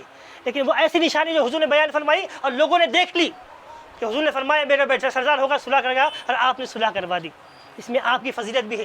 اور یہاں پر ایک بات، پھر آج جو فتنہ ہمارے پاس چل رہا ہے، پہلے کبھی کبھار یہ سننے میں آتا تھا، لیکن اب آئے دن خاص کر محرم میں یہ فتنہ ہمارے سامنے آتا ہے کہ ہم چند لوگوں کو اپنے درمیان دیکھ رہے ہیں، چند لوگوں کی تعداد سینکڑوں میں پہنچ گئی ہے کہ جو حضور پاک علیہ السلام کے صحابہ کے بارے میں بد ظنی رکھتے ہیں، خصوصاً حضرت امیر معاویہ رضی اللہ تعالیٰ عنہ کے بارے میں یہ بد زبانی کرتے ہیں۔ انہیں معاذ اللہ کوئی کافر کہہ دیتا ہے، کوئی کیا کہہ دیتا ہے، جس کے دل میں جو آیا وہ کہہ دیتا ہے، اور وہ پیش کرتے ہیں کہ انہوں نے حضرت علی سے معاذ اللہ جنگ کی تھی۔ دوست بزرگوں، اللہ تعالیٰ کا احسان ہے کہ اس نے ہمیں اہل سنت والجماعت میں بنایا ہے۔ جب ہم اہل سنت میں بنے ہیں تو ہم ان سارے معاملات کو جو صحابہ کے درمیان آپس میں ہوئے، ان سارے معاملات میں ہمارے اہل سنت کے علماء کیا کہتے ہیں وہ دیکھیں گے۔ 1400 سال سے اہل سنت کے علماء نے کیا کہا ہے، اس بارے میں ان کی رائے کیا ہے وہ دیکھیں گے، وہ کیا کرتے ہیں، انہوں نے صحابہ کے معاملات کو کس انداز میں دیکھا۔ تو ہم ان سارے معاملات کو نہ بھی دیکھیں تو ایک آسان مثال ہمارے لیے یہ ہے کہ حضرت امیر معاویہ کے حضرت علی کے ساتھ جو جنگیں ہوئی، جو اختلافات ہوئے، جو کچھ ہوا، وہ کتنے سال تک رہا؟ تقریباً 5 سال تک، جو حضرت علی کے دور خلافت میں 4.5 سال تک حضرت علی خلافت میں متمکن ہوئے۔ حضرت امیر معاویہ نے ان سے حضرت عثمان غنی کی شہادت کا بدلہ مانگا، پھر اختلاف ہوا، جنگیں ہوئی، آپ کی شہادت ہوئی، وہ معاملہ ختم ہو گیا۔ حضرت امام حسن نے وہ خلافت سپرد کر دی، اب وہ معاملے سارے ختم ہو گئے۔ تو وہ جو حضرت امام حسن نے حضرت امیر معاویہ کو خلافت سپرد کر دی، تو اعلیٰ حضرت فاضل بریلوی رحمۃ اللہ تعالیٰ علیہ بیان فرماتے ہیں کہ آپ فرماتے ہیں کہ جب امام حسن نے خلافت ان کو سپرد کر دی اور سارے مسلمان اس پہ متفق ہو گئے، آپ کی امارت کا اعلان ہوگا کہ آپ امیر المومنین ہیں، اور آپ نے ان کو قبول کر لیا۔ امام حسن نے بھی ان کے ہاتھ بیعت کی، امام حسین نے بھی ان کے ہاتھ بیعت کی، اس وقت جو صحابہ موجود تھے ان سب نے آپ کے ہاتھ بیعت کر لی۔ تو اب کیا ہوا، یہ بیعت کرنا اس بات کی دلیل تھی کہ حضرت امیر معاویہ یہ نہ کافر ہے، نہ فاسق ہے، نہ فاجر ہے، بلکہ یہ حقیقی مومن ہے۔ اگر وہ حقیقی مومن نہ ہوتے، خلافت کے حقدار نہ ہوتے، اس منصب کے لائق نہ ہوتے، تو حضرت امام حسن کبھی بھی خلافت ان کو نہیں دیتے۔ آپ کا خلافت ان کو دینا ہی اس بات کی دلیل ہے کہ آپ یزید کی طرح نہیں تھے۔ آج ہماری غلطی یہ ہوتی ہے، ہم رافضیوں کو سن کر، جو اہل سنت کے علاوہ جو لوگ ہیں، ان کی تقریریں سن کر، ان کی دلیلیں سن کر ہم کیا کرتے ہیں، حضرت امیر معاویہ کو بھی یزید کی لائن میں کھڑا کرنا چاہتے ہیں۔ یزید کا معاملہ الگ ہے، حضرت امیر معاویہ کا معاملہ الگ ہے، وہ صحابی رسول ہے، ان کی عظمت کے چرچے 1400 سال سے چلے آ رہے ہیں۔ علماء نے یہی بات بیان فرمائی ہے کہ ان کے بارے میں اپنی زبان کو روکا جائے گا، کہ حضور نے خود ارشاد فرمایا ہے کہ میرے صحابہ کے بارے میں اپنی زبان کو روکو، تم ان کے مقام کو نہیں پہنچ سکتے۔ تو امام حسن نے جب خلافت ان کو دے دی تو یہ اس بات کی دلیل تھی کہ حضرت امیر معاویہ کے جو پہلے والے سارے معاملات تھے، اب ان سارے معاملات کا ذکر نہیں کیا جائے گا، نہ انہیں کافر کہہ سکتے ہیں، نہ انہیں حضرت علی کا دشمن کہہ سکتے ہیں۔ امام حسن نے جب ان کے ہاتھ بیعت کر لی، اس کا مطلب وہ حقیقی معنی میں مسلمانوں کے خلیفہ اور وہ امیر المومنین ہیں۔ ان کے بارے میں زبان دراز کرنا یہ ہمارا کام نہیں ہے۔ جو ایسا کرے گا اس کے بارے میں انشاءاللہ اب آئے سنیں گے، ہم حالات فاضل بریلوی کے بارے میں سنیں گے آپ نے کیا کہا، اور حضرت مجید الفسانی بھی ان کے بارے میں کیا کہتے ہیں۔ ایک بار درود پاک پر عرض کرتا ہوں، اللہم صلی علی سیدنا محمد و آلہ وصحبہ صلاۃ و سلام علیہ رسول اللہ صلی اللہ علیہ وسلم۔ حضرت امام حسن مجتبیٰ کا تذکرہ تو بہت طویل ہے، ہم گفتگو کرنا چاہیں تو کئی گھنٹے اسی پہ گزر جائے، چونکہ وقت کم ہے اور 3 شخصیتوں کا ذکر کرنا ہے۔ تو حضرت امام حسن مجتبیٰ کے بعد میں جو دوسری مشہور شخصیت ہے جن کا ذکر کرنا ہے، وہ ہے سلطنت ایوبیہ کے بانی، فاتح بیت المقدس حضرت سلطان صلاح الدین ایوبی رحمۃ اللہ تعالیٰ علیہ۔ ان کا کچھ تذکرہ ہم نے گزشتہ تقریب میں بھی سنا تھا، آپ کے کارنامے کہ آپ نے بیت المقدس کو فتح کیا، آپ کی رحم دلی کیا تھی، آپ کی شان سخاوت کیا تھی، یہ ہم نے سنا۔ آج مختصر ان کا تذکرہ سنتے ہیں بچپن کا، کہ آپ کون تھے، کہاں سے آئے، اتنے بڑے سلطان کیسے بنے۔ آپ کردستان کے علاقے کے رہنے والے تھے جو عراق کے پاس ہے۔ بچپن میں ان کے والد محترم ان کو لے کر حضور غوث پاک کی خدمت میں حاضر ہوئے تھے۔ ان کے والد تھے، ان کا نام ہے نجم الدین ایوب۔ یہ اس زمانے کے جو خلیفہ تھے، جو اس زمانے کے بادشاہ تھے، ان کے سپہ سالار، ان کے زمانے کے سپہ سالار تھے۔ اس زمانے میں جو بادشاہ تھے ان کا نام تھا عماد الدین زنگی، پھر ان کے بعد ایک آئے نور الدین زنگی۔ ان کے زمانے میں ان کے والد جو ہے ان کے لشکر میں شامل تھے، سلطان صلاح الدین ایوبی کے۔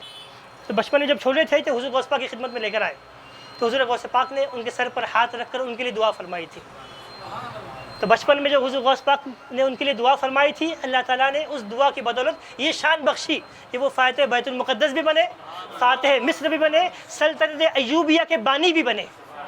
اب سلطنت ایوبیہ کیا چیز ہے، آج اگر آپ سننا چاہیں گے مختصر میں تو آپ کو بھی سمجھ میں آئے گا۔ آج ہم میں سے بہت سارے لوگ جو کیا ہے یہ آیت الغازی دیکھتے ہیں، سلطنت عثمانی کا ہم تذکرہ سنتے ہیں تو یہ سلطنت عثمانیہ کیا ہے، یہ سلطنت ایوبیہ کیا ہے؟ حضرت امام حسن رضی اللہ تعالیٰ عنہ کے بعد جب آپ نے خلافت حضرت امیر معاویہ کو سپرد کر دی تو یہاں سے کیا ہوا، ایک نئی خلافت کا سلسلہ شروع ہوا۔ وہ کیا تھی؟ حضرت امیر معاویہ یہ خاندان بنو امیہ کے تھے، تو تقریباً یہ سلسلہ خلافت 100 سال تک رہا، یعنی حضرت امیر معاویہ کے بعد میں جو خلیفہ لوگ بنتے ہوئے بادشاہ بنتے رہے وہ تقریباً 100 سال تک آپ کے خاندان میں، آپ کے قبیلے میں خلافت رہی، عمارت رہی۔ تو یہ 100 سالہ دور ہے، یہ کہلاتا ہے اموی دور، بنو امیہ کا دور۔ پہلے کے جو 30 سال تھے جسے خلافت راشدہ کا زمانہ کہا جاتا ہے، حضرت صدیق اکبر کے 2.5 سال، حضرت عمر فاروق رضی اللہ تعالیٰ عنہ کے 10 سال، حضرت عثمان غنی کے 12 سال، 4.5 سال حضرت علی المرتضیٰ کے، اور 6 مہینے حضرت حسن مجتبیٰ کے۔ یہ 30 سال دور خلافت راشدہ کہلاتے۔ اس کے بعد کا 100 سال کا جو عرصہ ہے یہ بنو امیہ کی خلافت اموی سلطنت جسے کہا جاتا ہے۔ اس کے بعد میں سلسلہ آتا ہے سلطنت عباسیہ کا، کہ عباسی لوگ خلیفہ بنے، انہوں نے خلافت پہ قبضہ کر لیا، تو تقریباً یہ سلسلہ 500 سال تک چلا۔ 500 سال تک عباسیوں کی حکومت رہی، تو شروع کے 200-250 سال تک تو یہ پوری دنیا پر ایک ہی حکومت تھی عباسیوں کی۔ بعد میں 200 سال کے بعد میں 250 سال کے بعد میں یہ ہوا کہ اس میں زوال آنا شروع ہو گیا، اور ہر الگ الگ شہروں کے جو لوگ تھے، حاکم تھے، انہوں نے اپنے اپنی خلافت کا سلطنت کا اعلان کر دیا، تو الگ الگ چھوٹی چھوٹی سلطنتیں بننے لگی۔ انہیں سلطنت فاطمیہ بنی، کچھ شیعوں نے کیا کر دیا، اپنی نئی سلطنت بنا دی، تو سلطنت فاطمیہ مصر میں مشہور ہو گئی۔ ایک سلجوقی سلطنت تھی، ایک سلطنت بویہ کہلائی۔ تو اسی سلطنتوں میں کیا ہوا، چھوٹی سلطنتیں الگ الگ بنتے بنتے ایک سلطنت جو حضرت سلطان صلاح الدین ایوبی کے زمانے میں، آپ نے پھر کیا کیا، اس زمانے میں آپ نے دیکھا کہ حالات بہت خراب تھے، عیسائیوں نے حملہ کر کے مسلمانوں کی سلطنت کو ٹکڑے ٹکڑے کر دیا تھا۔ تو آپ جس بادشاہ کے ماتحت سپہ سالار تھے، لشکری تھے، وہ کون تھے؟ عماد الدین زنگی اور نور الدین زنگی۔ یہ بڑے نیک لوگ تھے کہ عاشق رسول تھے، حضور سے بڑے چاہنے والے تھے۔ مشہور واقعہ ہے، ہم بار بار سنتے رہتے ہیں کہ نور الدین زنگی یہ وہ بادشاہ ہے کہ جن کے زمانے میں 2 عیسائیوں نے حضور پاک علیہ السلام کے جسم انور کو چرانے کی کوشش کی تھی، کہ وہ آئے اپنے ملک کو چھوڑ کر، یورپ سے آئے تھے، اور اس نیت کے ساتھ میں مدینے میں آئے، عابد و زاہدوں کا لباس پہن کر بڑی سخاوت کرتے تھے۔ مشہور واقعہ آپ سنتے رہتے ہیں، یہ موقع نہیں اس بیان کرنے کا۔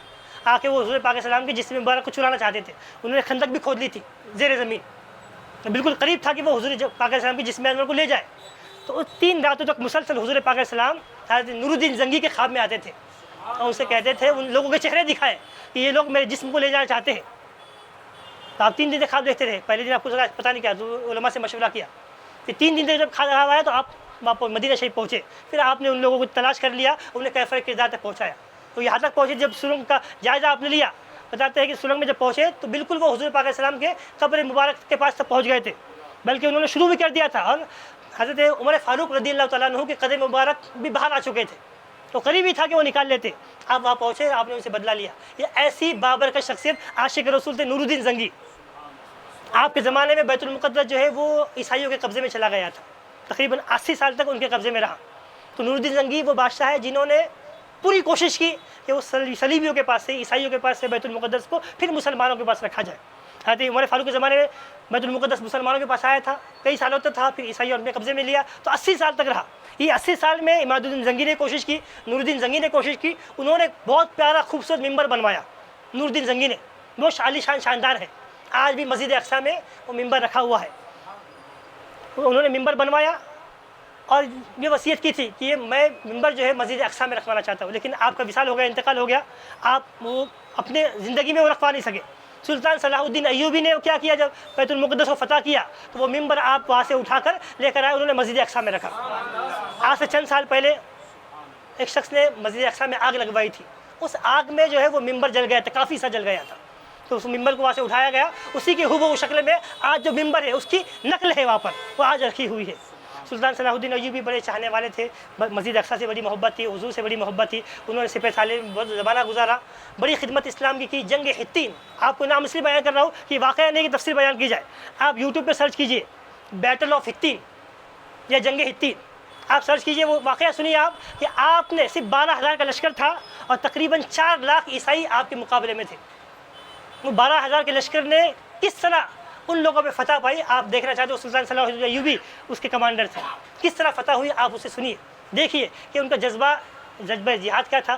حضرت سلطان صلاح الدین ایوبی بڑی کامل شخصیت تھی، بڑے سخی بھی تھے، بڑے دور اندیش تھے، بڑے سیاسی ماہر بھی تھے، اور دنیا سے بڑے بے رغبت تھے، بڑے بادشاہ تو تھے آپ کے زمانے میں۔ آپ نے پھر کیا کیا، جو آپ کے زمانے میں عیسائیوں نے بہت ساری چیزوں کو قبضہ کر لیا تھا، تو آپ نے جب دیکھا کہ دونوں بادشاہ جو ہے عماد الزنگی، نور الدین زنگی شہید ہو گئے، ان کا انتقال ہو گیا، تو اب مسلمانوں میں کیا ہو رہا ہے، سیاست میں زوال آ رہا ہے۔ تو چھوٹی چھوٹی ریاستوں کو جمع کر کے آپ نے پھر سلطنت ایوبی کا کیا کر دیا، آپ نے آغاز کر دیا۔ تو سلطنت ایوبی کے آپ بانی کہلائے۔ تو تقریباً 1171 عیسوی سے لے کر 1341 عیسوی تک تقریباً 200-250 سال کا یہ عرصہ رہا جو آپ کی جو ہے وہ سلطنت ایوبیہ باقی رہی۔ تو آپ کی بڑی خدمات ہے۔ آپ کو جو یاد کیا جاتا ہے، دو وجہوں سے زیادہ تر یاد کیا جاتا ہے، وہ جنگ حطین ہے اور مسجد اقصیٰ کی شہادت، مسجد اقصیٰ کی بازیابی، کہ 80 سال تک جب ان کے قبضے میں رہا تو اپنی جان لگا دیا آپ نے، اور مسجد اقصیٰ کو واپس جو ہے مسلمانوں کے قبضے میں لا کر رکھ دیا۔ آج بھی جب بھی مسجد اقصیٰ کا ذکر آتا ہے یا آپ کا ذکر آتا ہے، جب آپ کا ذکر آتا ہے تو مسجد اقصیٰ یاد آتی ہے، مسجد اقصیٰ کا ذکر نکلتا ہے، وہاں پہ جو مظلوم لوگ ہیں ان کا ذکر نکلتا ہے، مسجد اقصیٰ پر جو لوگ یہودیوں کا قبضہ ہے ان قبضے کا ذکر آتا ہے تو سلطان صلاح الدین ایوبی کی یاد آتی ہے۔ وہ مسجد اقصیٰ پکار پکار کر ہمیں کہتی ہے کہ ایک ایوبی تو آگے چلا گیا جس نے مجھے عیسائیوں کے قبضے سے آزاد کر دیا، آج ان یہودیوں کے قبضے سے آزاد کرنے کے لیے کون ایوبی آنے والا ہے؟ دوستو ہمیں نہیں معلوم، کہ تفصیل نہیں ہے اس واقعے کو بیان کرنے کی، لیکن ہمیں مسجد اقصیٰ معلوم، مسجد اقصیٰ کے بارے میں ہم جانتے ہیں کہ وہ ہمارا قبلہ اول ہے، یہودیوں نے اس پہ کیا قبضہ کیا ہے۔ آج آپ یوٹیوب پہ دیکھیں گے، آج ہمارے پاس چلتا ہے کہ بات آئی ہے، ضمناً تو عرض کر رہا ہوں کہ مسجد اقصیٰ کسے کہا جاتا ہے۔ لوگ یہ کہتے ہیں مسجد اقصیٰ وہ جو کالا گنبد یا ہرا گنبد نظر آتا ہے وہ مسجد اقصیٰ ہے، کوئی کہتا ہے کہ جو پیلا گنبد نظر آتا ہے وہ مسجد اقصیٰ ہے۔ حالانکہ دوستو بزرگوں ایسا کچھ بھی نہیں، مسجد اقصیٰ نہ وہ ہرا گنبد ہے نہ وہ پیلا گنبد ہے، مسجد اقصیٰ وہ پوری 4 دیواری ہے، جس 4 دیواری کے اندر وہ پیلا گنبد والی مسجد بھی ہے جسے مسجد صخرہ کہا جاتا ہے، وہ ہرے یا کالے گنبد والی مسجد ہے جسے مسجد قبلی کہا جاتا ہے، اس کے تحت اور دوسری مسجد ہے، مسجد براق بھی ہے، مسجد مروانی بھی ہے، وہ ساری مسجدیں اور پورا علاقہ جو باؤنڈری لگی ہوئی ہے وہ پوری باؤنڈری جو ہے وہ مسجد اقصیٰ ہے۔ جو حضرت سلیمان علیہ السلام نے بنائی تھی مسجد اقصیٰ، وہ مسجد اقصیٰ، اصل مسجد اقصیٰ وہ پوری باؤنڈری کی ہے۔ بعد میں 2 مرتبہ جو ہے اسے شہید کر دیا گیا، حضرت سلیمان علیہ السلام نے جو بنائی تھی اس پہ رومیوں نے غالباً حملہ کیا، اس کو جو ہے شہید کر دیا، پوری مسجد انہوں نے شہید کر دی، تہس نہس کر دیا۔ بعد میں پھر جو دوسرے لوگوں نے حملہ کیا، بعد مسجد بنائی گئی، پھر لوگوں نے حملہ کر دیا، شہید کر دیا گیا۔ آج جو ہمارے پاس جو دو مسجدیں نظر آتی ہے جو مشہور ہے، جس کے بارے میں لوگوں کا اختلاف ہے، جو پیلے گنبد والی مسجد ہے، زیادہ تر تصویروں میں یہی دکھائی جاتی ہے، تو لوگ یہ کہتے ہیں کہ یہ مسجد اقصیٰ نہیں ہے، یہ پیلے گنبد والی مسجد ہے، مسجد صخرہ ہے، اسے مسجد صخرہ کا سمجھو۔ یہودی جو ہے اسے دکھا کر ہمیں سمجھاتے ہیں کہ یہ مسجد اقصیٰ ہے، اور جو ہرے گنبد والی ہے اسے شہید کرنا چاہتے ہیں۔ ایسا کچھ بھی نہیں ہے، یہودی جو ہے وہ پوری مسجد اقصیٰ کو شہید کرنا چاہتے ہیں، وہ پیلے گنبد والی مسجد کو بھی شہید کرنا چاہتے ہیں، وہ کالے ہرے گنبد والی مسجد کو بھی شہید کرنا چاہتے ہیں، وہ جو ٹیمپل آف ڈیوڈ بنانا چاہتے ہیں جسے ہیکل سلیمانی کہتے ہیں، جسے وہ 3rd ٹیمپل کہتے ہیں، وہ جو بنانا چاہتے ہیں وہ صرف وہ مسجد قبلی پہ نہیں بنانا چاہتے، یہ پیلے گنبد والی مسجد کو باقی رکھیں گے اور وہاں بنائیں گے، ایسا نہیں ہے۔ وہ دونوں مسجدوں کو، پورے علاقے کو شہید کر کے وہ جو ہے اپنے پورے علاقے میں اپنا مندر بنانا چاہتے ہیں، ٹیمپل بنانا چاہتے ہیں۔ کیوں کہ جو آج مسجد صخرہ ہے، جو پیلے گنبد والی مسجد ہے، اس کی ہمارے نزدیک اہمیت کیا ہے؟ اس کی ہمارے نزدیک اہمیت یہ ہے کہ اس کے نیچے صخرہ چٹان ہے جہاں سے حضور پاک اسلام معراج کو تشریف لے گئے تھے، وہی چٹان ہے جس پر ابراہیم علیہ السلام اس زمانے میں جو قربانیاں ہوتی تھی اسی چٹان پر ہوا کرتی تھی۔ اور یہودیوں کے نزدیک اس کی اہمیت کیا ہے؟ ان کے نزدیک اہمیت اس مقام کی یہ ہے کہ سلیمان علیہ السلام نے جو مسجد اقصیٰ بنانے کا آغاز کیا تھا تو اسی مقام سے کیا تھا، تو وہ اس کو بھی شہید کرنا چاہتے ہیں۔ ایسا نہیں ہے کہ پیلے مسجد دکھا کہ ہمیں بیت المقدس کہلوا رہے اور پچھلی والی مسجد شہید کریں گے، اس کو باقی رکھیں گے، ہرگز ایسا نہیں ہے، وہ پورا حصہ شہید کرنا چاہتے ہیں۔ آپ اگر یوٹیوب پہ سرچ کریں گے یا گوگل پہ سرچ کریں گے اور 3rd ٹیمپل ڈالیں گے آپ، تو وہ جو بنانا چاہتے ہیں ٹیمپل، جو ان کا نقشہ ہے وہ پورا نقشہ ہمارے سامنے آئے گا، تو پوری جو 4 دیواری ہے مسجد اقصیٰ کی، وہ پوری 4 دیواری کو گھیرنے والا انہوں نے مندر بنوایا ہے، اس کا جو نقشہ ان کا بنا ہوا ہے۔ تو اس غلط فہمی رہنا چاہیے، ہمیں وہ بھی نہیں معلوم کہ ہیکل سلیمانی کیا تھا، مسجد قبلی کیا ہے، مسجد اقصیٰ کیا ہے۔ دوستو اس غفلت میں نہ رہیے، ہمیں اپنے حالات سے واقف ہونا چاہیے۔ سلطان صلاح الدین ایوبی کا کارنامہ کیا ہے؟ اب 4 شخصیت تو ہم ذکر سن رہے ہیں، ان چاروں کی اگر مختصر زندگی سننا ہے تو یہی ہے، یہ چاروں کے چاروں محافظ اسلام تھے۔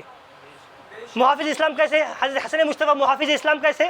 انہوں نے مسلمانوں کے خون گرنے سے بچایا، مسلمانوں کو بڑی ہلاکت سے بچایا، بڑی تباہی سے بچایا، اس وجہ سے وہ محافظ اسلام۔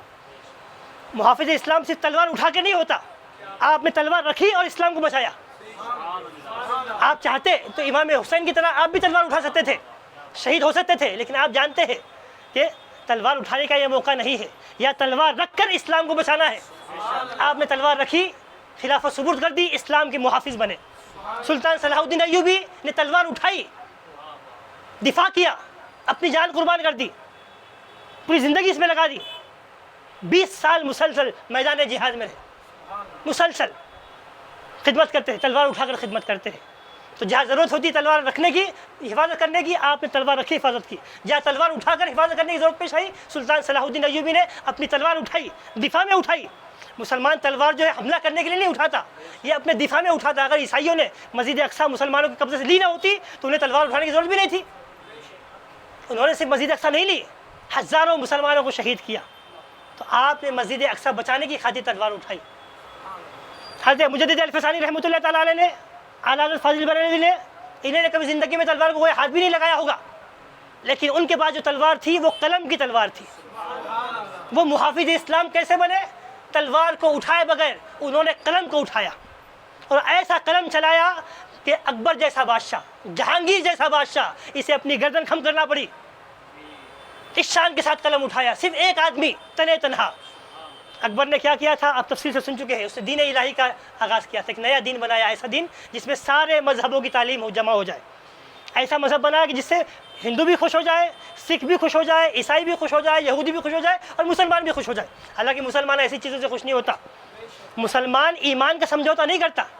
یہی حضرت مجدد الفسانی رحمۃ اللہ تعالیٰ علیہ، تفصیل بیان کا وقت نہیں، بتانے کا وقت نہیں۔ آپ کے پاس میں ایک شخص آیا، اس نے ایک خط لکھا آپ کو اور کہا کہ ہم یہ چاہتے ہیں، کچھ لوگوں نے سوال کیا تھا، سوال یہ تھا کہ ہم اتحاد چاہتے ہیں، ہندو مسلمانوں میں اتحاد ہو جائے، غیروں کے ساتھ، کفار کے ساتھ اتحاد ہو جائے۔ تو کچھ لوگوں نے یہ کہا ہے کہ رام رحیم برابر ہے، اللہ کو رام کہنا یا رام رحیم دونوں برابر برابر ہے۔ جس سے ہمارے پاس میں اللہ، خدا، پرویشور، ایشور، یہ سب ایک ہے، یہ کہہ رہے ہیں جو تصور چل رہا ہے۔ تو ان کے سامنے سوال آیا، کیا رام رحیم ایک ہے؟ آپ جلال میں آئے، آپ نے کہا کہ خالق اور مخلوق ایک نہیں ہو سکتا۔ جسے تم رحیم کہہ رہے ہو وہ تو خالق ہے، جسے تم رام کہہ رہے ہو اس بارے میں تمہارا بھی عقیدہ ہے۔ ہم کسی کی مذہب کی توہین کی بات کر رہے ہیں۔ جو ان کے پاس سوال آیا تھا، انہوں نے کہا جسے تم رام کہتے ہو اس کے بارے میں تمہارا یہ عقیدہ ہے کہ وہ پیدا ہوا ہے، کہ باپ کا نام ہے، فلاں نام ہے، ماں کا نام یہ ہے، بیوی کا نام یہ ہے، تو کسی نہ کسی سے پیدا ہوا ہے، تو اس کا مطلب مخلوق ہے۔ رحیم خالق ہے، تو خالق اور مخلوق برابر نہیں ہو سکتے۔ اللہ کے لیے مخلوق کا نام استعمال نہیں کیا جا سکتا۔ آج ہمارے پاس بھی چل رہا ہے، آج ان حالات میں ہم گزر رہے ہیں۔ ہمیں ان بزرگوں کی زندگی کو دیکھنا چاہیے۔ انہوں نے طرح طرح سے مجدد الفسانی اکیلے تھے، اس وقت کے علماء نے بھی کچھ خاموش رہے، اس کی مصلحت بھی تھی، علماء بیان فرماتے وہ ڈر کے خاموش نہیں تھے۔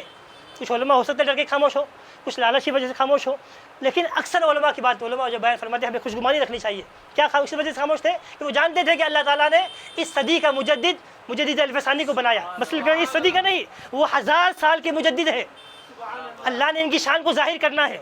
آج ہم خاموش رہتے ہیں، یہ اکیلا آدمی گفتگو کرے گا، یہ اکیلا آدمی قلم اٹھائے گا، یہ اکیلا آدمی انقلاب لائے گا، اور دنیا ان کے انقلاب کو دیکھے گی۔ اس کی وجہ سے سب خاموش رہے۔ آپ نے کیا کیا؟ اکبر الدین، آپ نے دین الہی کا انکار کر دیا۔ اکبر زندگی میں سمجھا ڈالا، طرح طرح کی تکلیفیں آپ کو دکھانے میں ڈالا گیا، آپ نہیں مانے۔ جہانگیر نے آپ کے ساتھ میں ایسا سلوک کیا، آپ نہیں مانے۔ آپ نے اس کے چپراسی سے لے کر بڑے عہدے دار سب کو خط لکھا، سب کو خط کے ذریعے سمجھایا۔ آپ کے مکتوبات ربانی مشہور ہے، مکتوبات شریفہ جنہیں کہا جاتا ہے، مکتوبات امام ربانی 3 جلدوں میں ہے، سب کو خط لکھے، آپ پڑھیے اسے۔ خط میں یہی سمجھایا توحید کیا ہے، رسالت کیا ہے، نبوت کیا ہے، حضور کے بارے میں ہمارا عقیدہ کیا ہے، ایمان کس چیز کا نام ہے۔ ایمان اس چیز کا نام نہیں ہے کہ سب کو ملا دیا جائے، سارے مذہب کی تعلیمات ملا دی جائے اور اپنے آپ کو مسلمان کہا جائے۔ ہم کیا کہتے ہیں؟ ہمارے پاس میں دیکھیے آج بھی چلا ہوا ہے سرب دھرم سمبھاؤ، ہندو مسلم بھائی بھائی۔ ہم کہتے ہیں اتحاد اپنی جگہ، اتحاد کرنا، ساری قوموں کا آپس میں مل کے اتحاد سے رہنا، پیار محبت سے رہنا، یہ الگ چیز ہے۔ سب کا ہر ایک یہی چاہتا ہے، ہندو بھی یہ چاہتا ہے، مسلمان بھی یہ چاہتا ہے، عیسائی بھی یہ چاہتا ہے، عوام میں سب یہ چاہتے ہیں کہ اتحاد کے ساتھ میں رہے، خوشی خوشی رہے، پیار محبت سے رہے۔ پیار محبت سے رہنا، اتحاد کے ساتھ رہنا، اتفاق سے رہنا، یہ الگ چیز ہے۔ اور سرم دھرم سمبھاؤ کے نام پر سارے مذہب کی تعلیمات کو ملانا، ہر مذہب کو درست کہنا، ہر مذہب کے عقیدے کو صحیح کہنا، یہ ہماری تعلیمات نہیں ہے۔ ہماری تعلیم کیا ہے؟ لکم دینکم ولی دین، تمہارے لیے تمہارا دین، ہمارے لیے ہمارا دین۔ ہم تمہارے اگر ہماری تعلیم ہم سے زبانی نہیں ہے دوستو۔ یہ مغلوں نے ہندوستان پر 700 سال حکومت کی، 700 سال حکومت کی، سبھی جانتے، تاریخ ہے یہ۔ یہ کہتے ہیں مغلوں نے کیا کہ مندر توڑے فلاں توڑے، ہم اس سے بحث نہیں کرتے. ہم یہ کہتے ہیں کہ مغلوں نے کیا کیا، کچھ کیا نہیں کیا، وہ اپنی جگہ پہ تاج محل بنوایا فلاں بنوایا، ہم اس پہ فخر نہیں کرتے. لیکن مغلوں میں جو بادشاہ ہوئے، چاہے خاص کر حضرت اورنگزیب عالمگیر رحمۃ اللہ تعالیٰ علیہ، انہوں نے اسلامی خلافت کی مثال پیش کر دی. انہوں نے صحیح معنی میں، جسے آپ تم سرو دھرم سماؤ کہتے ہو اور اس کے نام پر دین الہی کی بات کرتے ہو، سارے مذہب کو ایک جمع کرنے کی بات کرتے ہو، وہ حضرت اورنگزیب عالمگیر نے کیا. آپ خلیفۃ المسلمین تھے، آپ کی رعایا میں ہندو بھی رہتے تھے، مسلمان بھی رہتے تھے، عیسائی بھی رہتے تھے، یہودی بھی رہتے تھے، لیکن کس شان سے رہتے تھے؟ ہر ایک کو اپنی مذہبی آزادی تھی. ہندو اپنی مذہبی آزادی کے ساتھ میں رہتا تھا، مسلمان اپنی مذہبی آزادی کے ساتھ میں رہتا تھا، عیسائی یہودی اپنی مذہبی آزادی کے ساتھ میں رہتے تھے. یہی بات حضور پاک علیہ السلام کے زمانے میں بھی تھی. آپ کے پاس بھی حضرت عمر فاروق کے زمانے میں یہی بات تھی کہ آپ کے زمانے میں ہر ایک مذہب والا اپنی پوری مذہبی آزادی کے ساتھ میں رہتا تھا. سلطان صلاح الدین ایوبی جب بیت المقدس سے فتح کیا، لوگ ڈر رہے تھے کہ پتہ نہیں یہ کیا کرتے ہیں. جب عیسائیوں نے اس پہ قبضہ کیا تو مسلمانوں کو مارا تھا، یہ بھی ہم کو ماریں گے.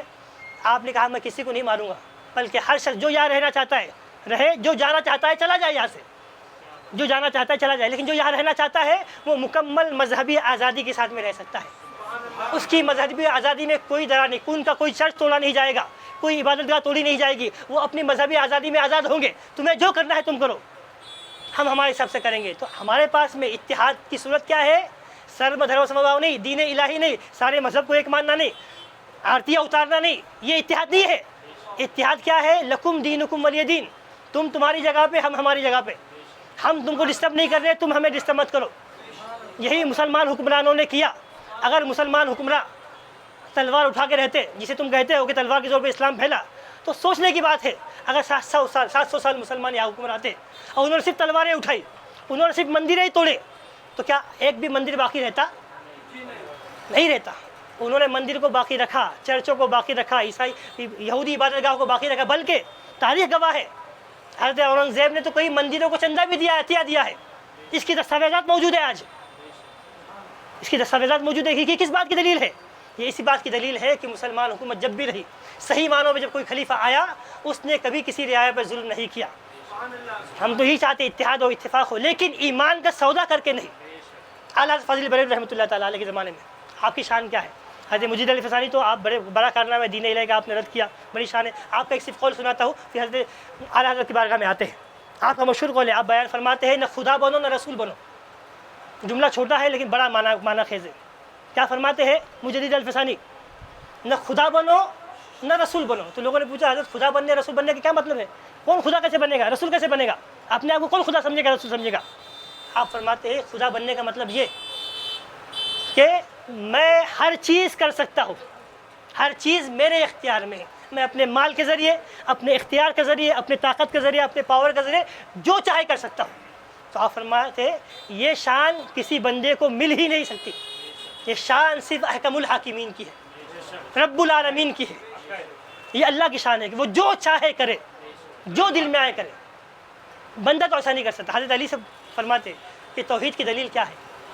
آپ بیان فرماتے ہیں میرے پاس توحید کی دلیل، ایمان کی سب سے بڑی دلیل یہ ہے کہ میں اپنے ارادے کو جب ٹوٹتا ہوا دیکھتا ہوں تو مجھے یقین ہو جاتا ہے کہ سارے معاملات اللہ ہی کے ہاتھ میں. کہ جب میں پورا ارادہ کر لیتا ہوں، سارے اسباب بھی ہوتے ہیں. مثال کے طور پہ میرے پاس مال بھی ہے، دولت بھی ہے، سب کچھ ہے، حالات بھی سازگار ہے. میں گھر بنانا چاہ رہا ہوں، مزدور بھی تیار ہے، سب چیز میں نے کر لی، گھر کی تیاری کر لی. اچانک باڑھ آ جاتی ہے، سب کچھ اڑا کے لے چلی جاتی ہے. مطلب میں نے ارادہ تو کر لیا، سارے اسباب جمع کر لیے، لیکن وہ ارادہ اللہ کی مرضی پہ موقوف ہے. وہ ارادہ نتیجہ خیر ہوتا ہے نہیں ہوتا ہے، یہ اللہ کی مرضی پر ہے.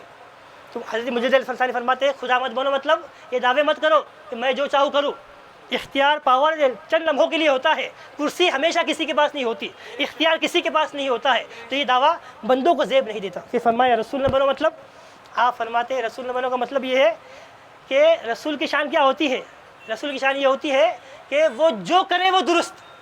تو تم اپنے آپ کو رسول مت بناؤ، مطلب یہ مت کہو کہ میں جو کروں گا وہ صحیح ہے، میری ہر بات درست، میں جو کہوں گا جو کروں گا وہی صحیح. تو یہ شان بندوں میں سے کسی کی نہیں ہو سکتی. بندہ خطا کا پتلا ہے، اس سے غلطی ہو سکتی ہے. یہ دعویٰ کوئی نہیں کر سکتا کہ میں جو کہوں گا وہی صحیح ہے. یہ شان صرف رسول اللہ کی ہے. تو نہ خدا بنو نہ رسول بنو، اپنے سارے معاملات اللہ کے سپرد کر دو اور اپنی طرف خطا کی نسبت بھی کیا کرو کہ مجھ سے بھی غلطی ہو سکتی ہے. کیوں بغیر غلطی کا ہونا یہ صرف حضور پاک علیہ السلام کی شان ہے. اعلیٰ حضرت فاضل بریلوی رحمۃ اللہ تعالیٰ علیہ. آپ کی شان ہم نے کچھ اس سے پہلے سنی تھی، آپ کا علم، آپ کا عشق، آپ کا احتیاط. آپ کی شان یہ تھی اللہ نے سارے فضائل و کمالات علم کے آپ کے اندر جمع فرما دیے تھے. ابھی چھوٹے بچے ہیں، آپ کی شان یہ ہے کہ 13 سال کی عمر میں آپ نے اس وقت جتنے مروجہ علوم تھے، حدیث، تفسیر، فقہ جتنے، وہ سارے آپ نے 13 سال کی عمر میں حاصل کر لیے تھے. آپ کی کتابیں 55 علوم میں اندر آپ نے کتابیں لکھی ہوئی. آپ کی ایک کتاب کو صرف سنیے، فتاوی رضویہ، یہ 30 جلدوں میں ہے، 30 بڑی بڑی ضخیم جلدوں میں ایک فتاوی رضویہ جو صرف آپ کی فتویٰ کی ہے. دوسری کتابیں تو الگ ہے. وہ 30 جلدوں کی کتاب ہے، اس میں 22,000 صفحات ہے. 22,000 صفحات، تقریباً 7,000 کے قریب سوالات آپ سے کیے گئے. آپ نے اسے جوابات لکھے. کئی جوابات تو ایسے ہیں کہ اس فتاوی رضویہ کے اندر 206 رسالے ہیں. یعنی ایک سوال کیا گیا تھا آپ سے، سوال کیا تھا کہ تیمم کن چیزوں سے کیا جاتا ہے، وضو کن چیزوں سے کیا جاتا ہے، کن پانیوں سے وضو کیا جاتا ہے. تو کون سے پانی سے وضو کیا جاتا ہے؟ عام کتابوں میں آپ پڑھیں گے تو بارش کے پانی سے وضو کیا جاتا ہے، کنویں کے پانی سے وضو کیا جاتا ہے، نہر کے پانی سے کیا جاتا ہے، سمندر کے پانی سے کیا جاتا ہے. ایسی 10 12 15 مثالیں لکھی ہوئی ہیں. آپ کے پاس جب سوال آیا تو آپ نے 156 چیزیں بیان فرمائی. پانی کی 156 قسمیں بیان کی کہ 156 پانیوں سے وضو کیا جا سکتا ہے. سوچو کیا علم اللہ نے نوازا. آپ سے پوچھا گیا تیمم کن چیزوں سے کیا جاتا ہے. آپ سبھی جانتے ہیں تیمم کس سے کرتے ہیں؟ مٹی والی چیز، مٹی کی جنس ہے، زمین کی جنس ہے، جو مٹی والی چیز ہے.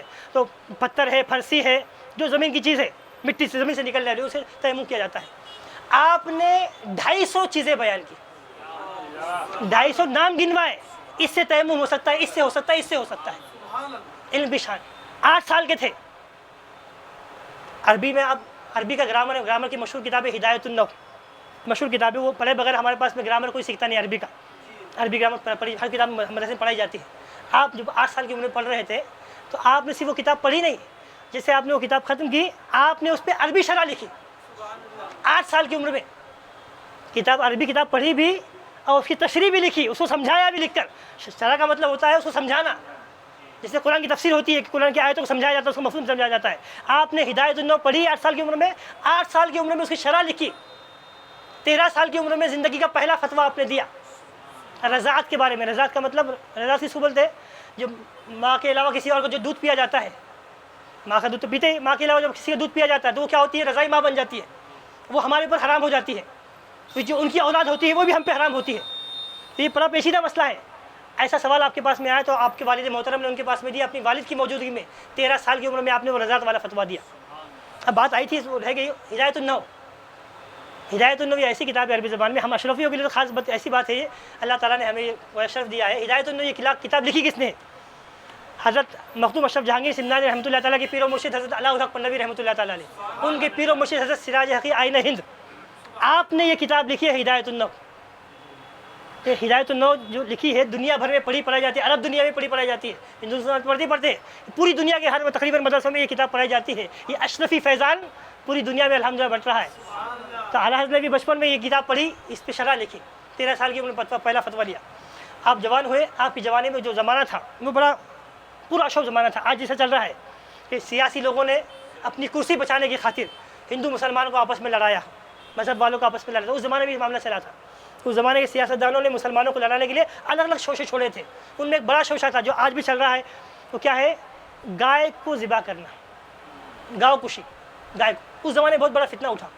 اب ایسا ہوا تو کچھ لوگوں نے کیا کیا، کچھ علماء نے فتویٰ دے دیا کہ ہاں گائے نہیں کٹے ہوئے تو چلے گا.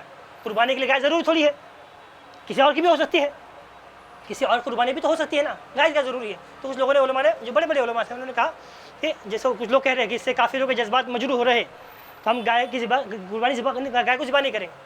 آج کے پاس سوال آیا، اس وقت آپ کی عمر تھی 23 سال. اب دیکھیے آج کا ہمارا 23 سال کا بچہ کیا ہوتا ہے. آسان ہو رہی؟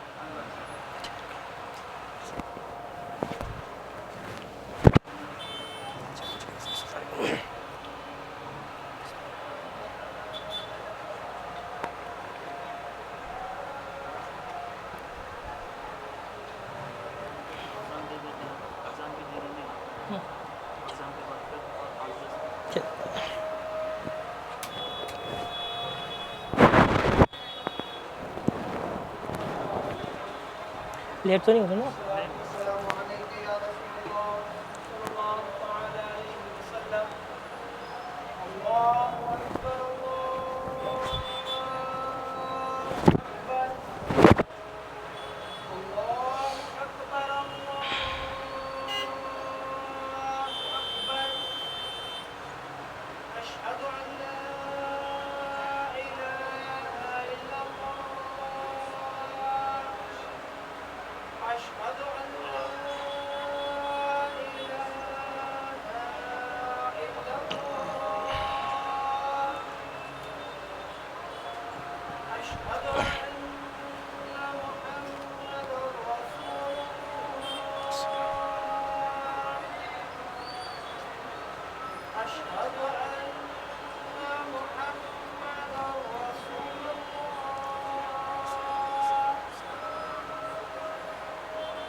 درود پاک پڑھیے. اللہم صلی علی سیدنا محمد و علی صحبہ وسلم علی رسول اللہ صلی اللہ تعالی علیہ وسلم.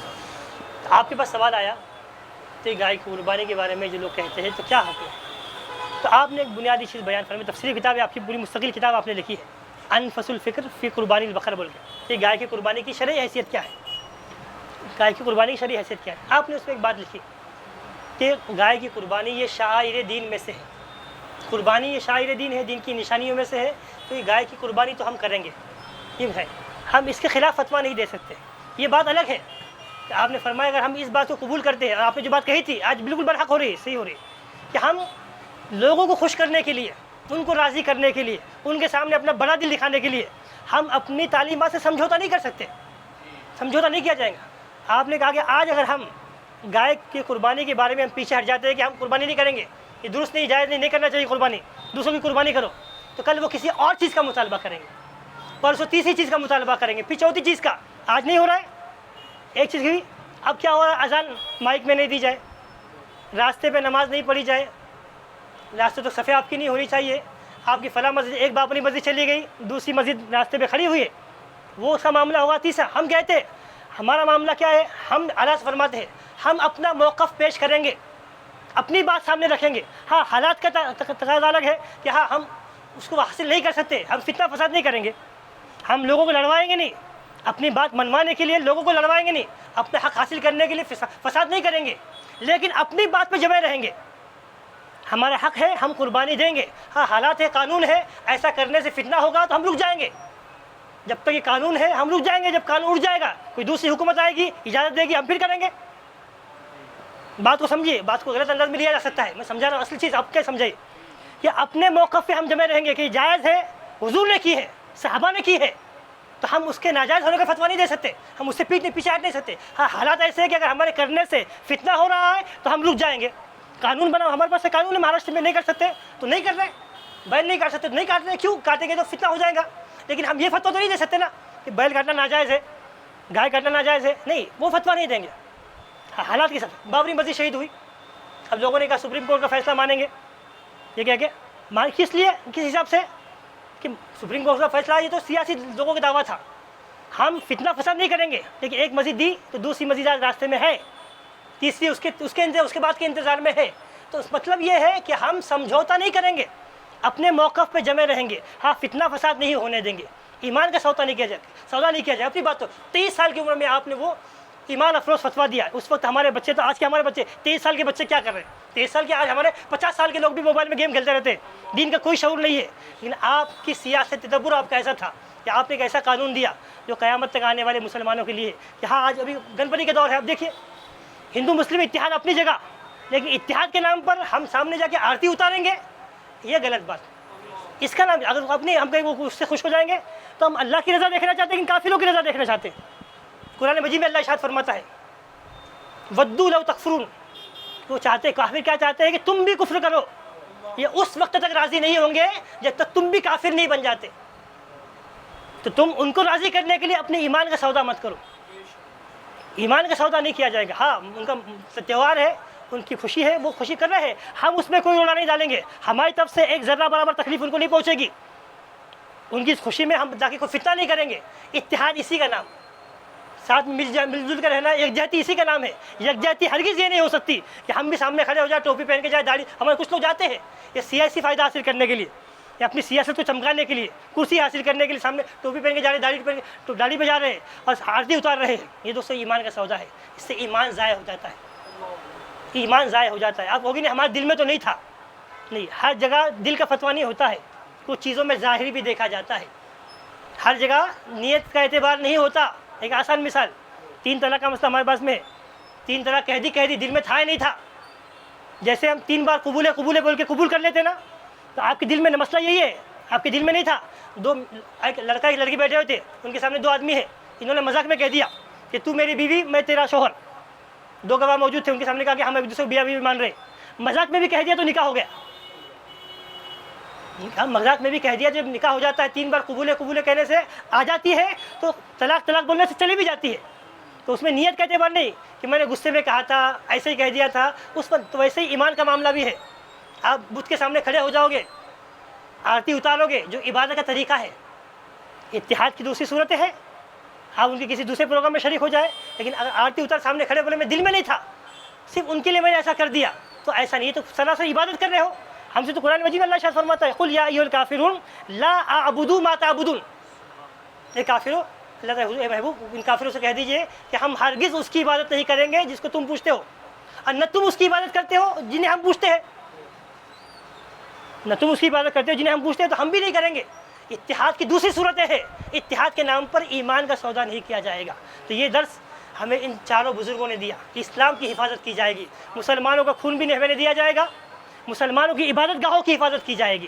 سلطان صلاح الدین ایوبی نے بتایا، ان دو بزرگوں نے ایمان کی حفاظت، جو شرکی عقائد، جو وہابی عقائد، حضور کی شان میں گستاخی، اللہ کی شان میں گستاخی، کہ جو عقائد لائے لگے نئے نئے اسلام کے نام پر، ایمان کے نام پر، داڑھی والے، ٹوپی والے ایمان کے نام پر پیش کرتے ہیں، سوٹ بوٹ پہن کے آتے ہیں، اپنے آپ کو مسلمان کہتے ہیں اور ایسی بات کرتے ہیں جس سے عقیدہ ضائع ہوتا ہے۔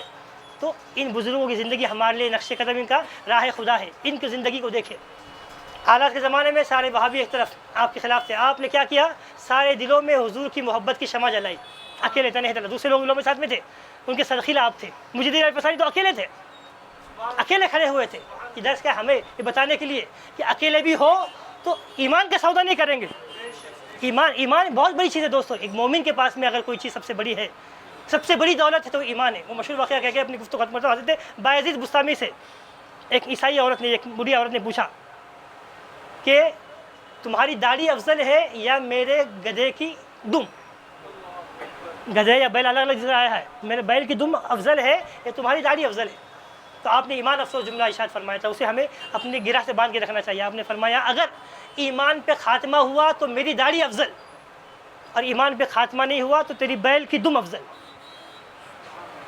ایمان سب سے بڑی دولت ہے، اس کا سودا نہیں کیا جائے گا۔ ہاں پھر ایمان کے نام پر جان چلی جائے، ہاں ہم ایمان کے نام پہ فتنہ نہیں کریں گے۔ پھر سن لیجئے، اتحاد اپنی جگہ، اتحاد کی اہمیت اپنی جگہ، یکجہتی اپنی جگہ، آپس میں مل کر رہنا ایک جگہ، لیکن اس ملنے کے نام پر، اس ملنے کے لیے، کسی ایک کو خوش کرنے کے لیے، دنیاوی فائدے کے لیے، دنیاوی مفاد کے لیے اگر کسی کو خوش کرنے کے لیے آپ ایمان کا سودا کر رہے ہو، تو یہ نہ قرآن کی تعلیم ہے، نہ حدیث کی تعلیم ہے، نہ حضور کی تعلیم ہے، نہ بزرگان دین کی، نہ اہل بیت کی تعلیم ہے، نہ علماء اولیاء اللہ کی تعلیم ہے۔ اولیاء اللہ کی شان یہ رہی کہ آپ کے پاس سارے لوگ آتے رہے، وہ آپ سے متاثر ہوتے رہے، آپ کے دین سے متاثر ہوئے، لیکن یہ اولیاء اللہ ان سے کبھی متاثر نہیں ہوئے۔ ساری دنیا آج اجمیر آتی ہے، یہ اولیاء اللہ کبھی وہاں نہیں گئے، انہوں نے کہا کہ مرکز ایک ہے، ایمان ہے، ساری چیزیں اسی کے ارد گرد گھومے گی، سارے معاملات اسی کے ارد گرد گھومیں گے، اس میں سمجھوتا نہیں ہوگا، اس کے نام پر ہم محبت کو پھیلائیں گے، فتنہ فساد ہونے نہیں دیں گے، لیکن بالآخر جو ہمارے پاس اللہ نے سب سے بڑی ہمیں نعمت دی ہے، دولت دی ہے، اس کی حفاظت کریں گے، چاہے اس حفاظت کی خاطر ہماری جان کیوں نہ چلے جائے، لیکن اس کا سودا نہیں کریں گے۔ اللہ کی بارگاہ میں دعا ہے نیک عمل کی توفیق بخشے۔ وصلی اللہ تعالیٰ علی خیر خلقی سیدنا و مولانا محمد و آلہ و صحبہ اجمعین برحمتک یا ارحم الراحمین۔